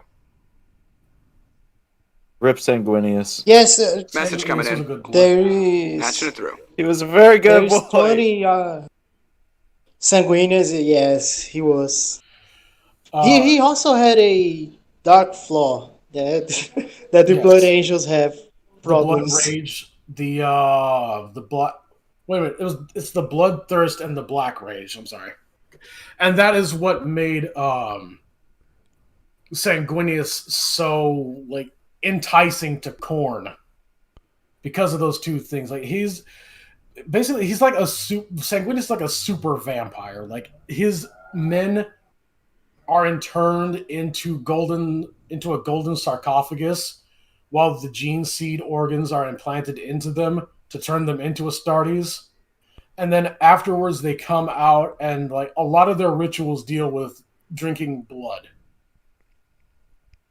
Okay. And they come out, they're fair skinned, they're blonde haired, like, you know.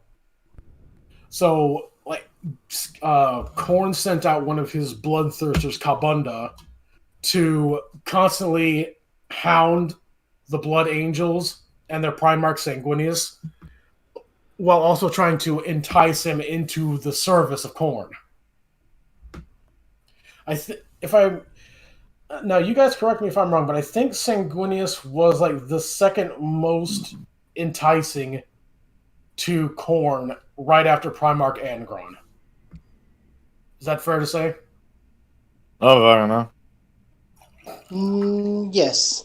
Okay. All right. Here is the Inquisitor again for the donation. Thank you. You're not an Inquisitor. You are an agent of chaos. You bear Xenos thing. What? I don't think he's talking about me. Time to forget. Are you trying to tell me that the guy called Punished Bearserker, who is a worshiper of Khorne, likes chaos? Is part of chaos? Wow, no, I didn't realize. I didn't realize that I was all about Inquisitor, chaos. I think you confused me with bears.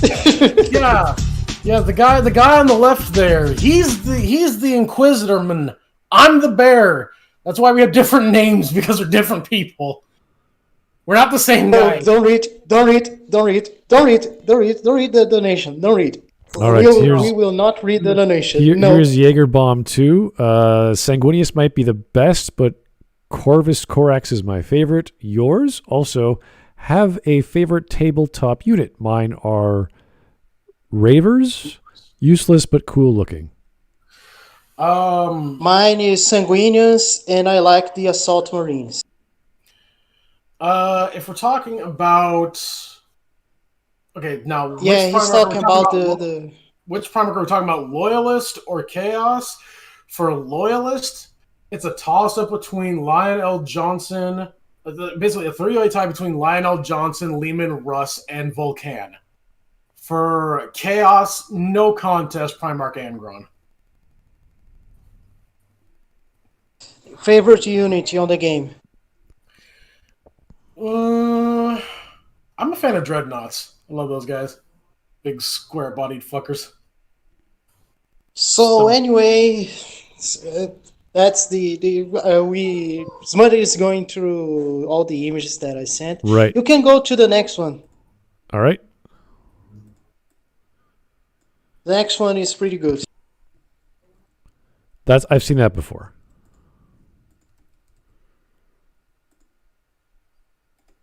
That is the Emperor on the Golden Throne. That's what happened to him after the Horus Heresy. Me and Bears will talk about it, because Yeah. The chaos and the imperial are really intertwined on this topic. Matheus, you need to carry that conversation. I'll be right back. All right. We can go to the next. Okay, so that's what happened when Horus attacked the Emperor, and Sanguinius, to protect the Emperor, threw himself in front of Horus and make a hole on his armor. So that's how the Emperor killed Horus. But that made him to protect the humanity. He sacrificed all his psychic power to push back the chaos from the material, and that basically wiped out all his powers. And one of his sons, Rogador, found him and placed him on the Golden Throne, where you need to sacrifice 10k psychers to basically maintain a living corpse. Right. Okay. I've heard that story before. A little crazy, but that's how you keep the Emperor of Man. I wouldn't say alive, but just functioning. There are things that, because you can say that he's still alive and he still have some influence by the material when you sacrifice a lot of psychers. The other thing is, there is another theory that because humans on 40k, not on 30k, believe so much in the Emperor that they basically created a new god, that it is the Emperor, but it isn't the Emperor. And that goes in. But I was just going to say that goes in with the weird problem what you have with the those of the warp, the creatures of the warp. They are based off belief. And the Emperor discovered that if you eliminate belief, you decrease their power. So it's this weird dichotomy where it's like, well, you have to believe in the Emperor to give him power, but you can't you can't use belief. Yeah, because he there's the thing. He never said that he was a god. Right. People on the earth when he was conquered said he was a god. He always said, no, I am not a god. Gods don't exist. That's one of the biggest problems with one of his sons, Primarch Lorgar Aurelian. Lorgar always, for some reason, Lorgar is a piece of shit. Okay, yeah, he needed a god to believe in for some reason, and at first he thought it was the Emperor, but then. But the Emperor said, "No, son, I'm not a god. Gods don't exist." And when the Emperor said that, Lorgar chose to ignore that and kept worshiping him anyway. And then the Emperor had to put the boot down. And this is because if you do start believing in stuff, those of the warp will get stronger. Is that the idea? Yes. Okay. Yes. I got you. That's why they call. That's why the Runus power. The Runus powers really wanted to stop the Emperor, because the Emperor would basically kill them because of the atoms. Of course, there will be some warp entities that will live on violence, excess, and not all the other things, but the four big, the Runus powers, wouldn't exist. Yes. It'd be like some kind of vague, like somewhat a vague, easily dispellable warp entity, as opposed to these, nigh omnipotent god beings. Like, if the Imperial Truth was allowed to, like, if humanity was able to conquer and eliminate every other Xeno species in the Milky Way galaxy and establish themselves as the only sentience with the Imperial Truth firmly in their minds and firmly believing in that, then the Chaos wouldn't exist. Yeah. They'd be just like the four Chaos gods would be just like all the other nebulous, weak, like millions upon millions upon millions of warp entities that exist. So that's why it brings us back to the lore that when Erda was saw in the plans the Emperor had for her sons, she created the portals. So a lot of the Primarchs are scattered around the galaxy. Yeah, which is like a major factor in why the Imperium ended up falling. If all 20 Primarchs had been under the tutelage of the Emperor, then they the would have spread. And they would basically conquer all the galaxy, because the Primarchs are really powerful. They are not as powerful as the Emperor, but all of them, quote unquote, are an aspect of the Emperor. Yeah.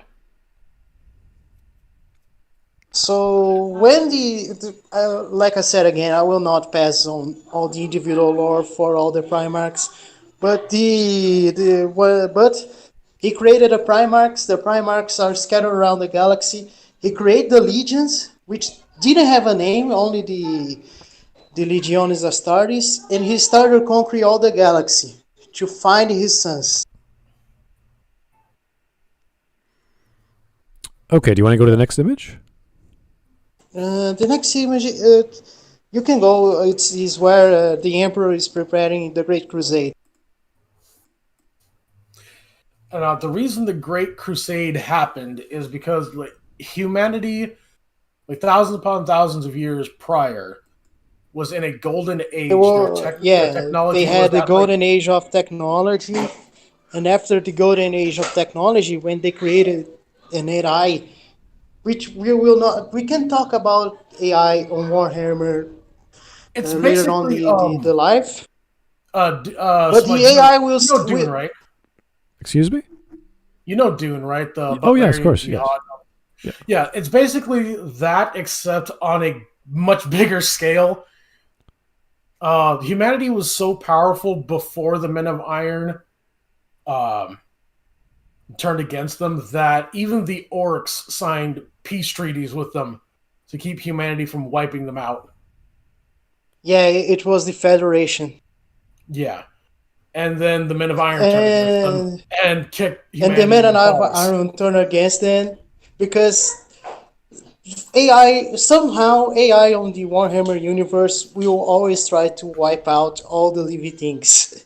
Yeah. It's nanoseconds, they will say. It's like Mass Effect 3, except better written. That's not saying too much about Warhammer. Okay. It's like Mass Effect 3, except correctly written. That's correct. So sentences in English. There is a theory that I like, that the AI understands what is chaos. And when he understands what is chaos and what chaos can do to the universe, it needs to destroy all the livestock to chaos. That is all the sentient creatures in the world, in the universe. Yeah.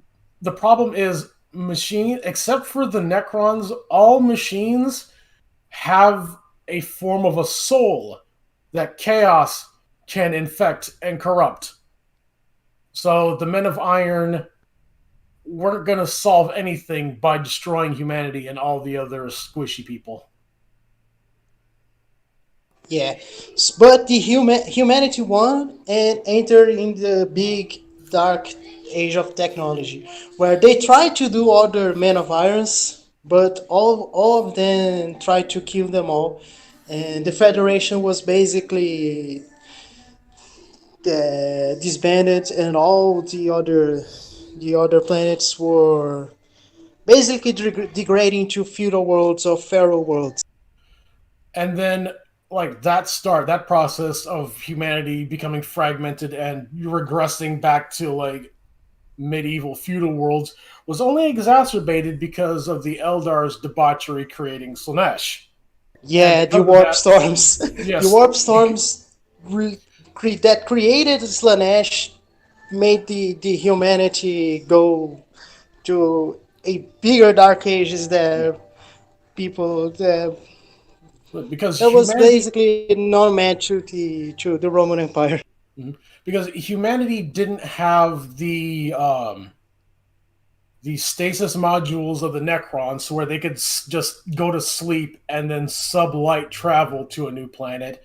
but they also didn't have the webway that the Eldar had for FTL travel, so they had to go through 40K's version of Hell. Well, as the Eldar grew in debauchery, so did the warp storms that made it so, like, completely fucking impossible to go at FTL travel that all the planets that relied on agriculture worlds for their food were completely cut off because there was too many warp storms for any FTL travel. That only with the birth of Slaanesh and Slaanesh culling the Eldar down to like 1/1,000,000th of their population was humanity able to achieve FTL travel again, which is where the Emperor was basically at the beginning of the Great Crusade.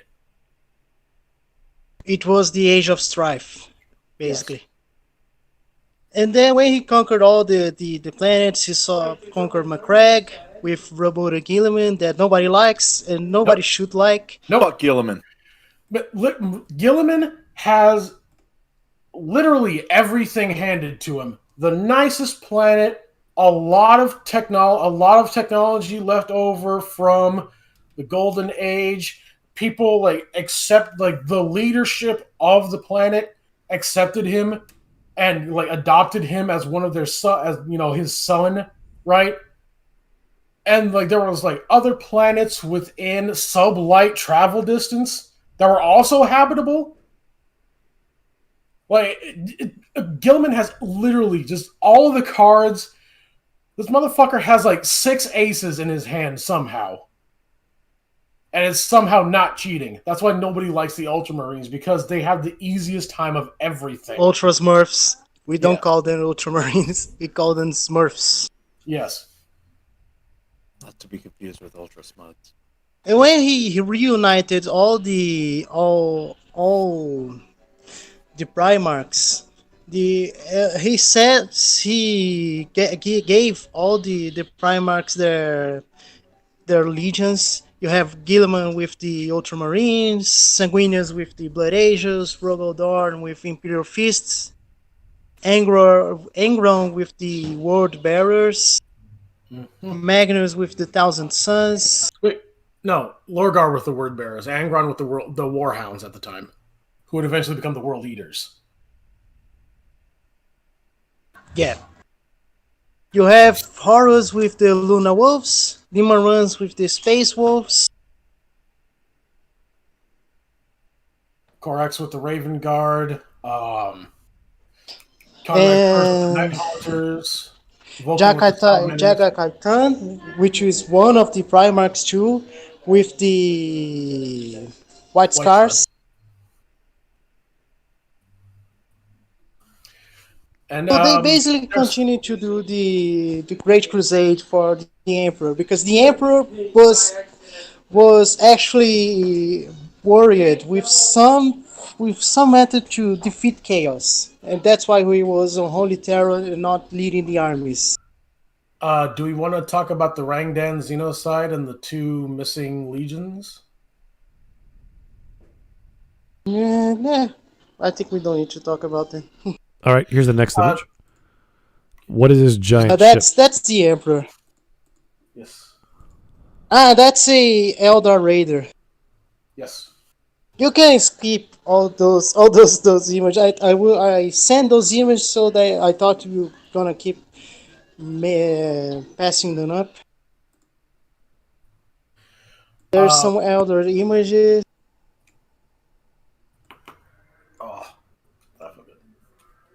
I'm kind of curious who this fellow is.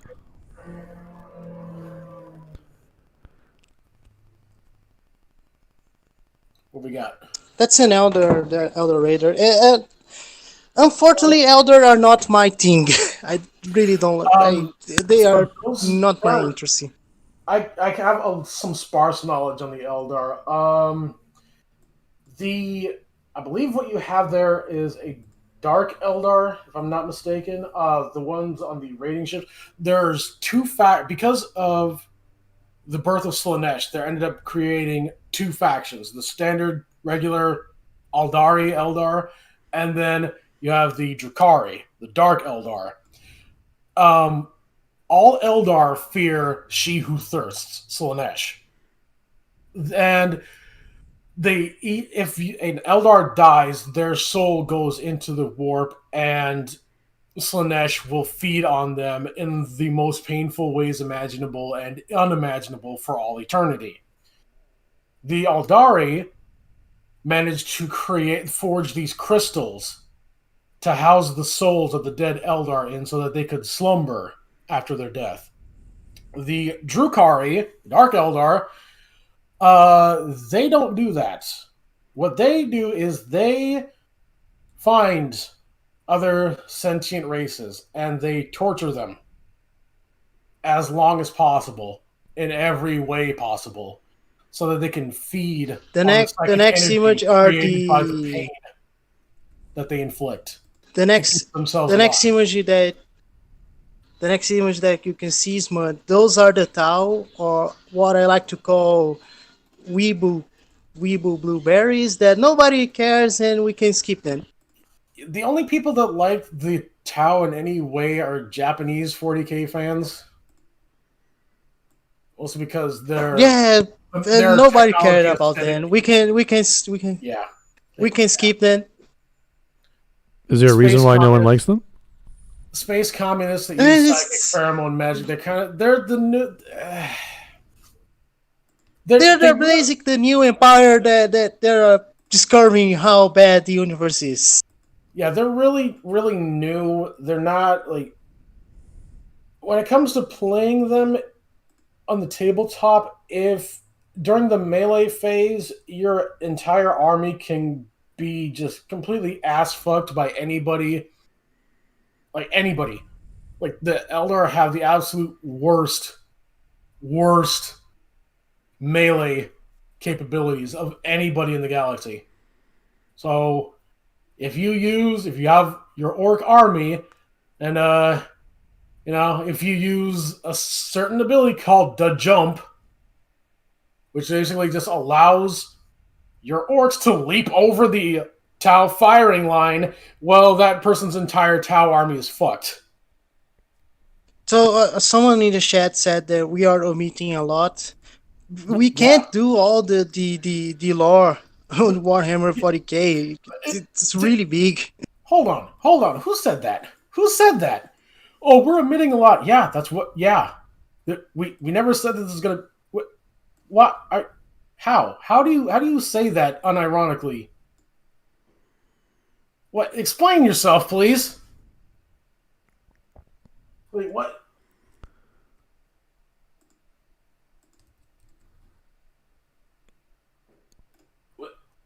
I don't understand how. Like, we're. All right, so here's something that's not the Tau. It's right after those images. That's the Tyranids. Okay.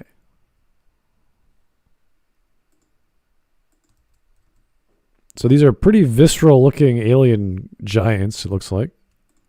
Yeah, that's they are. That's the only extra galactic threat that the Imperium and all the other races face.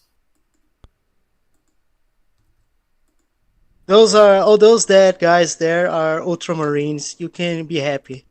Yes. Become biomass Ultramarines. We need fewer of you. I will never like the Ultramarines. No.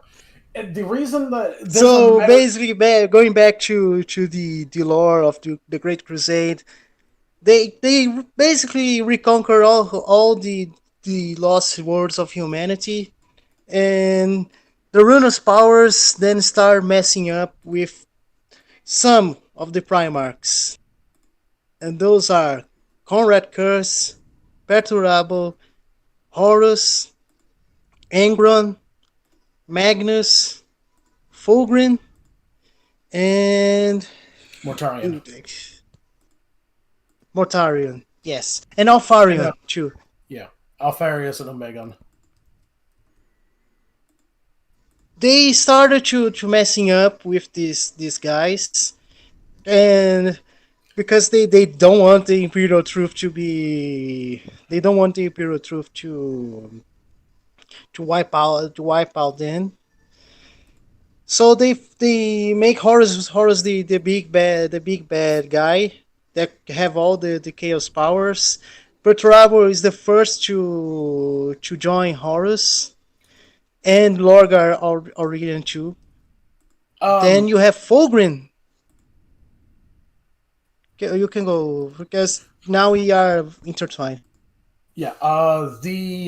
The way that the chaos powers got to Horus in the first place was, if I remember correctly, I can't remember what the group of humans were called, but Horus was attempting to get them involved with the Imperium through peaceful measures instead of just going in there and, stomping their asses out and making them be part of the Imperium. And things were going well. So yeah. Until an artifact, a weapon of great import to these people, was stolen by one of Lorgar's right-hand man, Erebus.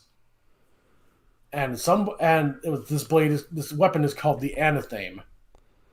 And if you speak a person's name into the Anatheme, it doesn't matter what armor, what psychic abilities, what physical abilities they have. If you strike that person, it will hit them and it will kill them. And an assassin used that on Horus Lupercal. But then Lorgar and Erebus were like, oh, hey, we have a way. We can go in through the warp and we can fix you, Horus. We can help you stay, this doesn't have to be the death sentence. We can save you. And through this specific, totally not chaos infected, inspired at all ritual, right? We can do that. No, nothing to worry about here, Horus. Just come here. We'll save you. It's fine. It's fine. It's fine. No, don't worry about it. So they conducted this ritual. And through this ritual, Horus got visions of the Emperor causing this massacre over a very, very short time. Billions upon billions upon billions of people will die just for his own vanity. So Horus came out of this ritual, saved from the death sentence that was the Anatheme, but now with a burning passion to overthrow the Emperor, to save humanity. And that's how the Chaos powers got to him. Horus is trying to save everybody. They used that desire to twist him, to cause the Horus Heresy, the greatest civil war that humanity has ever suffered. They got Magnus too, but Magnus wasn't bad. He actually is one of the demon primarchs that can be reversed to his state. Magnus, what happened to him was a very big tragedy because at first the Emperor wanted the Imperial truth to spread throughout the galaxy before humanity started exploring psyker powers, because believing in a god and using psyker powers is a very fast track to becoming a chaos worshiper and empowering the chaos gods. The problem is Magnus is a very, very, very, very powerful psyker. So he ended up, without the Emperor's permission, discovering psyker powers and expanding his abilities and the abilities of his sons, the 1,000 Sons. Oh my god, Bears. Nobody cares about Warhammer. Said the Necron fan. Shut up, Shadow nigga. Anyway, that whole ritual I was talking about that Lorgar and Erebus did to save Horus, Magnus saw that. Magnus saw what they were doing to Horus. And out of desperation, Magnus was like, oh shit, I need to tell the Emperor what's about to happen. So he, through the warp, sent a psychic signal to Terra. The problem is that psychic signal that he sent was so powerful that it broke all of the psychic wards against the warp that the Emperor had put on Holy Terra. So the Emperor thought that Magnus was the one who did it, and that he did it on purpose. I love Jaegerbomb 2's comment. Magnus did nothing right. I mean, listen, like, Magnus ended up falling ass backwards into chaos. Because, like, the Emperor was like, Magnus, what the fuck are you doing? What did you do? Now chaos is gonna fucking pour in through. I told your dumbass to stop researching psychic powers. And then he pointed to Russ and said, okay, kill him. Go, now. You are my executioner. You and your boys are my executioners. Get rid of Magnus. I'm done with that fucking idiot. And so the only way that Magnus could save himself and spare his sons from a death sentence that he, put them under due to his own folly was to... Let me interject real quick. I just need to respond to this comment. Flying Pilgrim, they did a decent summary on Necrons and the Imperium, but I won't lie, the other Xenos got shafted. Yeah, because we're not experts on those. Other people do like those, and I do know other people that do like the other Xenos, but my favorite boys are the Necrons and the Orcs, but I don't know too much about the Orcs. Yeah. Bears' favorite boys are the Imperium and the Warp. The Chaos. And Chaos, sorry. And Matt is all about the Imperium. So this is kind of their segment. This is just a brief... This is just brief overview because some people were asking us about Warhammer on the last Smudcast that we were on talking about Warhammer, and this is just an information dump. We're just talking about anybody that wants. What we like. We anybody that wants to be interested in Warhammer is just getting some information, and this is just an introduction. That's all it is. Yep. Like, and personally, you can join the Discord server. We have a Warhammer chat there, and you can talk about the other Xenos too, and tag Smuts, tag me, that because we are not lore masters. And even in our chosen areas of expertise, we don't know everything there either. So we're just talking about what we know. We are more than welcome. We're more than welcome to talk with you guys on the Discord server. Yeah. Apparently, from Lollipop of Lord Casuego, the Emperor told Horus to send Russ to apprehend Magnus, not kill him. That was Horus's manipulation. Ah. See? You cut out, Matheus. Why not just talk about the Ultramarines? No, we are not going to talk about the Ultramarines. Fuck the Ultramarines. Fuck them. Fuck them to death. Sorry, Smudge, for all these silly names. The meta reason why why a lot of people, I should say, don't like the Ultramarines is because the Ultramarines get fan-wanked to oblivion. To the point where they are they're the poster boys for 40K. For some reason. Matt fucking Ward, who wrote a lot of the fluff for the codexes that people use to play the tabletop, he is the biggest fan of Ultramarines, and his writing shows that to a painful degree. Think of how Frank Miller wrote Batman in DKR and then make it worse by 5 times at least. Right? That kind of fucking fan wank. And in the lore, like I said earlier, Reboot Gilliman has all of the best of everything. The Ultramarines have all the best of everything. And so in lore and out of lore, they're just like for some reason, they don't have like any specialization at all.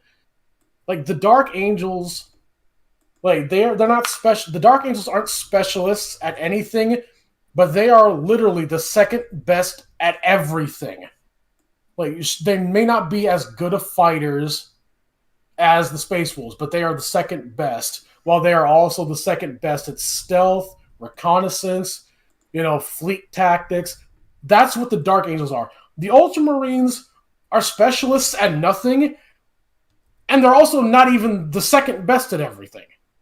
They are like the most plain, they are basically the basic bitches.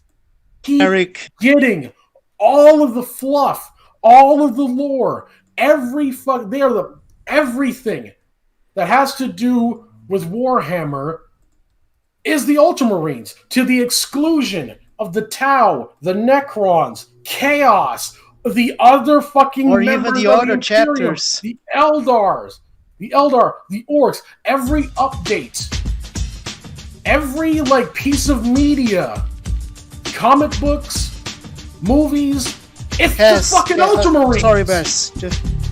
So, Cass, the Discord link is on the description. All right. It's a little frustrating because we only recently got information on Cesarek, the Silent King, and that information was last year. That really information is basically that Cesarek exists, and that's it. Oh, by the way, buy more Ultramarines. You gotta stop going into your mic, man. Yeah. Anyway, the Emperor, when the Siege of Terra ends and the Emperor kills Horus and he is placed on the Golden Throne, the other Primarchs, the Limarans, enter on a quest to try to save the Emperor.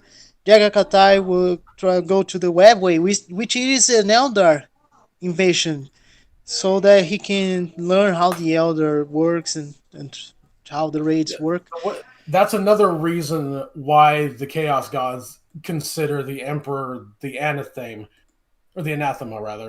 is that not only would the Imperial Truth make them weaker, but he is actually the only person in the entire galaxy that has any kind of chance of creating the recreating and utilizing the webway properly, like the Eldar did back when they were at their prime, which would give humanity a means of travel at FTL speeds that would completely get them out of using the warp at all.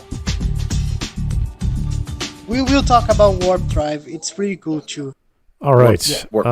Here we have a bunch of donations and super chats. Ultramarine has donated $1. Thank you, sir. Here we go. I'm Blue Dabadi.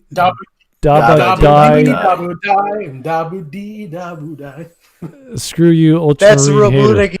Yeah, so just repeat that 7 times. Nah. Get a better fucking chapter. Any of them would be better. Start than liking the Blood Angels or the Lamenters. Those guys are cool.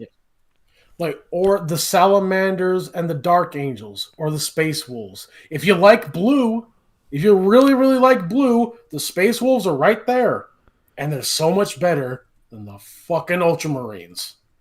Here is Jaegerbomb 2 is a super chat. Ultramarines are overexposed as hell. Give the other chapters a chance. Raven Guard, Salamanders, and Iron Hands need love. Hashtag Avenge Istvan. Avenge Istvan. Message coming in. Oh, we'll get to that. But fucking Smud, one of the things that pissed me off so fucking much is that Games Workshop has started to bend the knee to this progressive fucking bullshit, right? Well, it's progressive. We need more diversity. We need more representation. Let's not get into that. No. We're not. I have a point. Let me just. So, I was thinking, okay, fine. You want to do the representation? Sweet. This is a perfect time. They're going to introduce. Games Workshop put out that they're going to have they were going to put out a new black Space Marine. I'm like, sweet, perfect.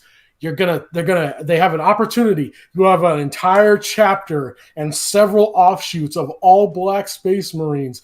It's perfect. You're gonna give the salamanders more lore. They made a black fucking ultramarine.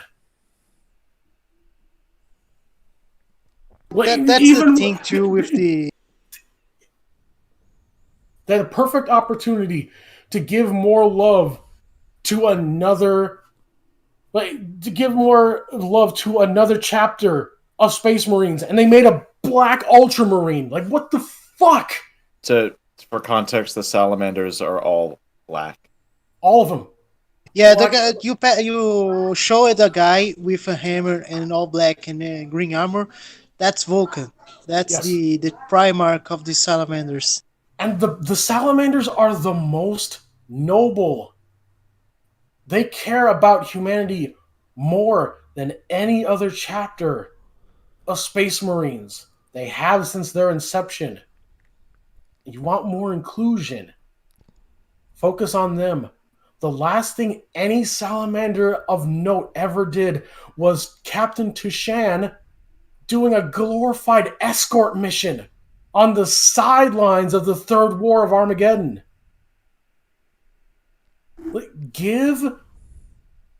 You want representation. You have it there. This is what...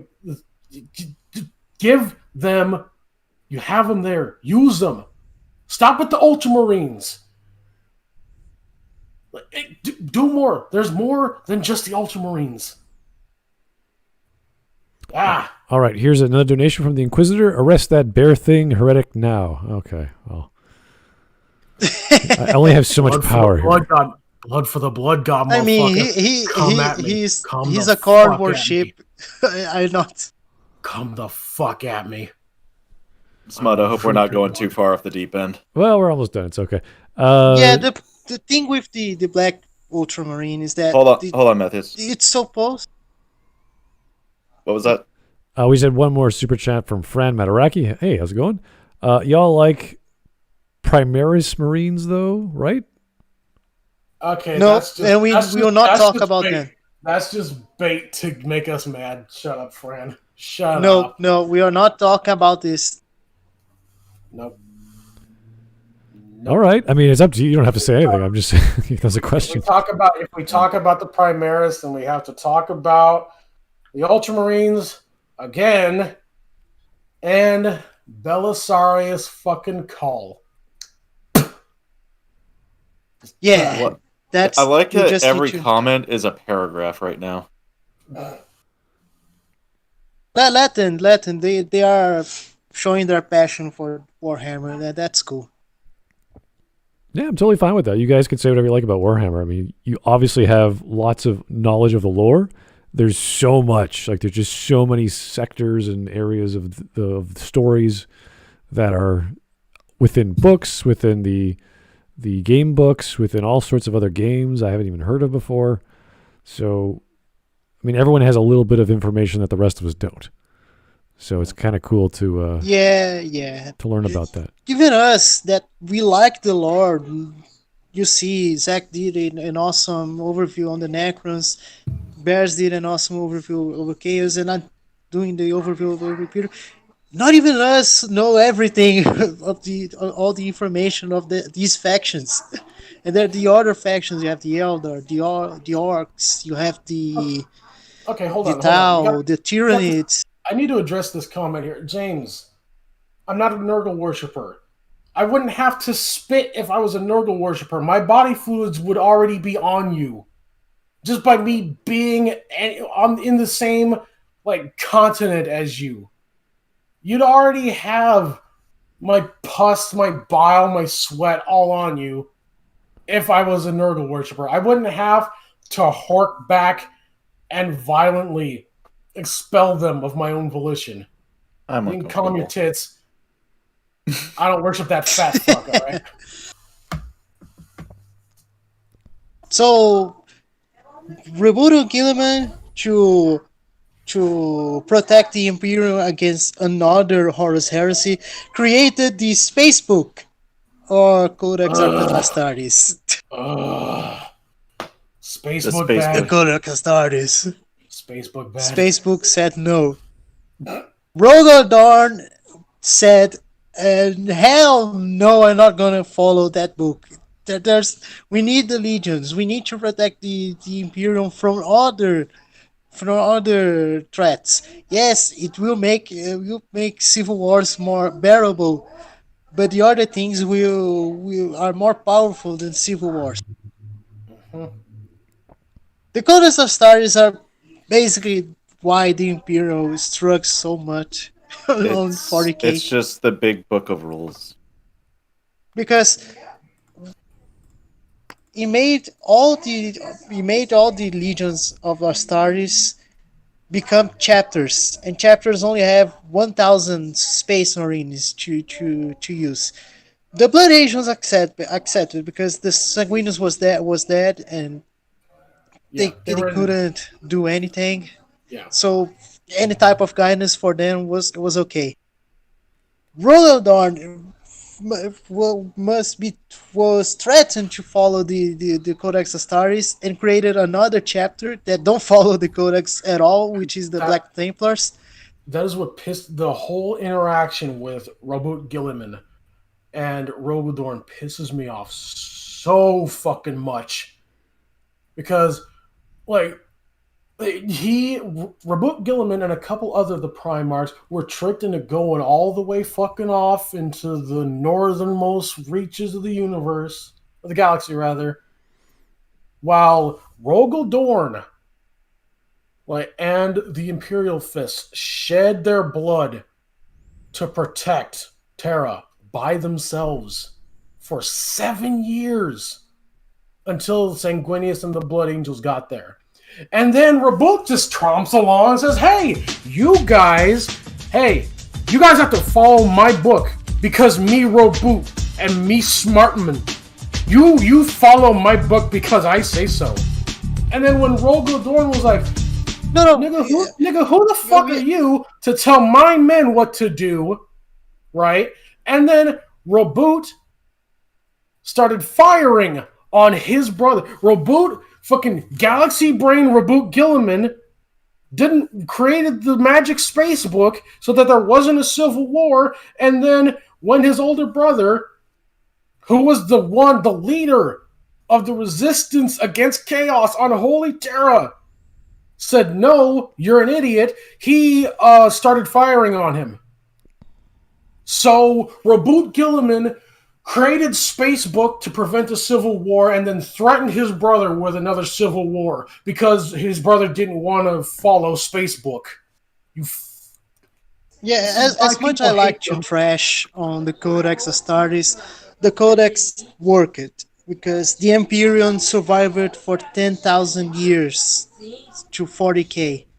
So as much as I like to trash the Spacebook, we trash the Spacebooks because the super heavy Codex chapters keep saying Spacebook said no.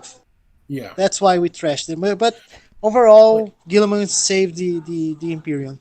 And even, it's to some credit, to some minor, tiny infinitesimal sliver of credit to Rabut Gilliman, he didn't even design the Codex Astartes to be the be-all, end-all of every rule a Space Marine has to follow. No, it was a suggestion book. It's a guidebook. All the Primarchs are super smart. Super duper smart. So, Rabut Gilliman put basically all of his tactical acumen into a book to read. But, these people are treating it like a mixture of the Quran and the Bible and the Torah. You have to follow this, otherwise you're an evil, and you're doing the wrong. And if you break the rules of the magic book, then we need to kill you. And your entire chapter. Yes. The 40k and the Imperial on 30k is really different from the Imperial on 40k because the Imperial on 30k it's more atheistic. In 40k is literally an oligarch that the Inquisition would. Okay, VLX, no, it wasn't the pain glove that made Rogaldorn see the sense. No. The pain glove is what gave Rogaldorn the idea to go to the cage, the iron cage, and fight Perturabo, instead of submitting to the Codex Astartes. Like, Dorn threw himself at his most hated rival brother to thin his son's numbers to the point where he could not resist submitting to the Codex Astartes. And no, I'm not acting like Reboot Gilliman was just hanging the fuck out, but he kind of fucking was. Imperium Secundus, you remember how that shit happened. But Reboot Gilliman was not on Terra. Reboot Gilliman didn't have to go onto the Vengeful Spirit and see the broken forms of his most beloved brother and father after having done his damnedest to defend Terra from chaos for 7 fucking years. And then Reboot Gilliman comes along when the battle is over and starts telling Dorn what he can and can't do with his men. Like, I can't, if you can't understand how galling that is, then I can't explain it to you. Blame Lorgar. Yes. Well, no, blame Erebus. Okay, guys, I think we've had enough talking to chat and going through all this wonderful lore and questions and answers. Probably because we're getting trolled again on our super chats and donations. So yeah, I think we're good. Guys. Are you okay? Everything great? Yeah. Okay. We can watch the defense video if you want. The which? Which video is that? I think it is Guardsman that is on the. Oh, we already. Oh, you guys already watched. Yeah, we saw that the first few minutes. Yeah. Sorry. That was the Pump Primal. Yeah, that was really cool too. Yeah. The Imperial on 40k now because they survived and there's so much lore on the between 30k and 40k. You have the Cursed Founding that would bring the Firehawks and the Lamenters. You have, and then the Imperial on 40k are really trying to survive because they are the universe. You have now the Necrons awakening. You have the Tyranids that are from another galaxy trying to kill everyone. You have the constant civil war that happens in the Imperium. Yeah. Chaos. You've got the chaos. Tyranids, the Necrons are waking up. You have Gazgul Mag Uruk Thraka, the prophet of the orc gods Gork and Mork. You know, like the Kikatrix Maledictum, like literally another warp rift that has now cut the Imperium in half and allows for warp entities and Chaos Marines to just spill in and out of the warp in every direction into the Imperium at will. It's woof. The Imperium's not in a good place. No, it isn't. And now, continuing now the history, they lost their main planets, their main warp planets that keep an eye on a warp storm. That is the Eye of Terra, Cadia. But they now have Reboot Gilliman to guide them again. And yeah, he's shocked at how the Imperial transformed. Because he was from the time that the Emperor of Mankind was not a god, and now, if you don't believe on the Emperor of Mankind, you receive a bolter round on your head. Mm-hmm. And like, honestly, and I say someone say Huron did nothing wrong. No, Huron was a heretic, and we don't talk about that. All right, gentlemen, I think that's enough for today about Warhammer. I'm sure we'll have another conversation about this and all sorts of other videos. Yeah, and we can have we can have another SmudTalk on Warhammer and talk about more yeah. lore, but it doesn't need to be the next. Yep. No. We have an entire channel dedicated to conversations on the Discord. If you guys want to go there, it's been pretty busy. I just been frequenting some of the other specific channels like Mass Effect and other ones there. And Warhammer's pretty big. Like those guys keep talking and talking, so it's pretty active. I'm sure you guys have your own opinions in the chat, as I can just scroll up and see them all. So thank you everyone for tuning in for that wonderful little random Smud talk about Warhammer 40k. I'm sure you guys will want another one. I'm sure we'll have one planned out with all kinds of other lore and videos and images. We went through a lot of images. I couldn't even see half of them for what they were because we were talking about other things as well. So hopefully we'll have some more content to bring to you guys.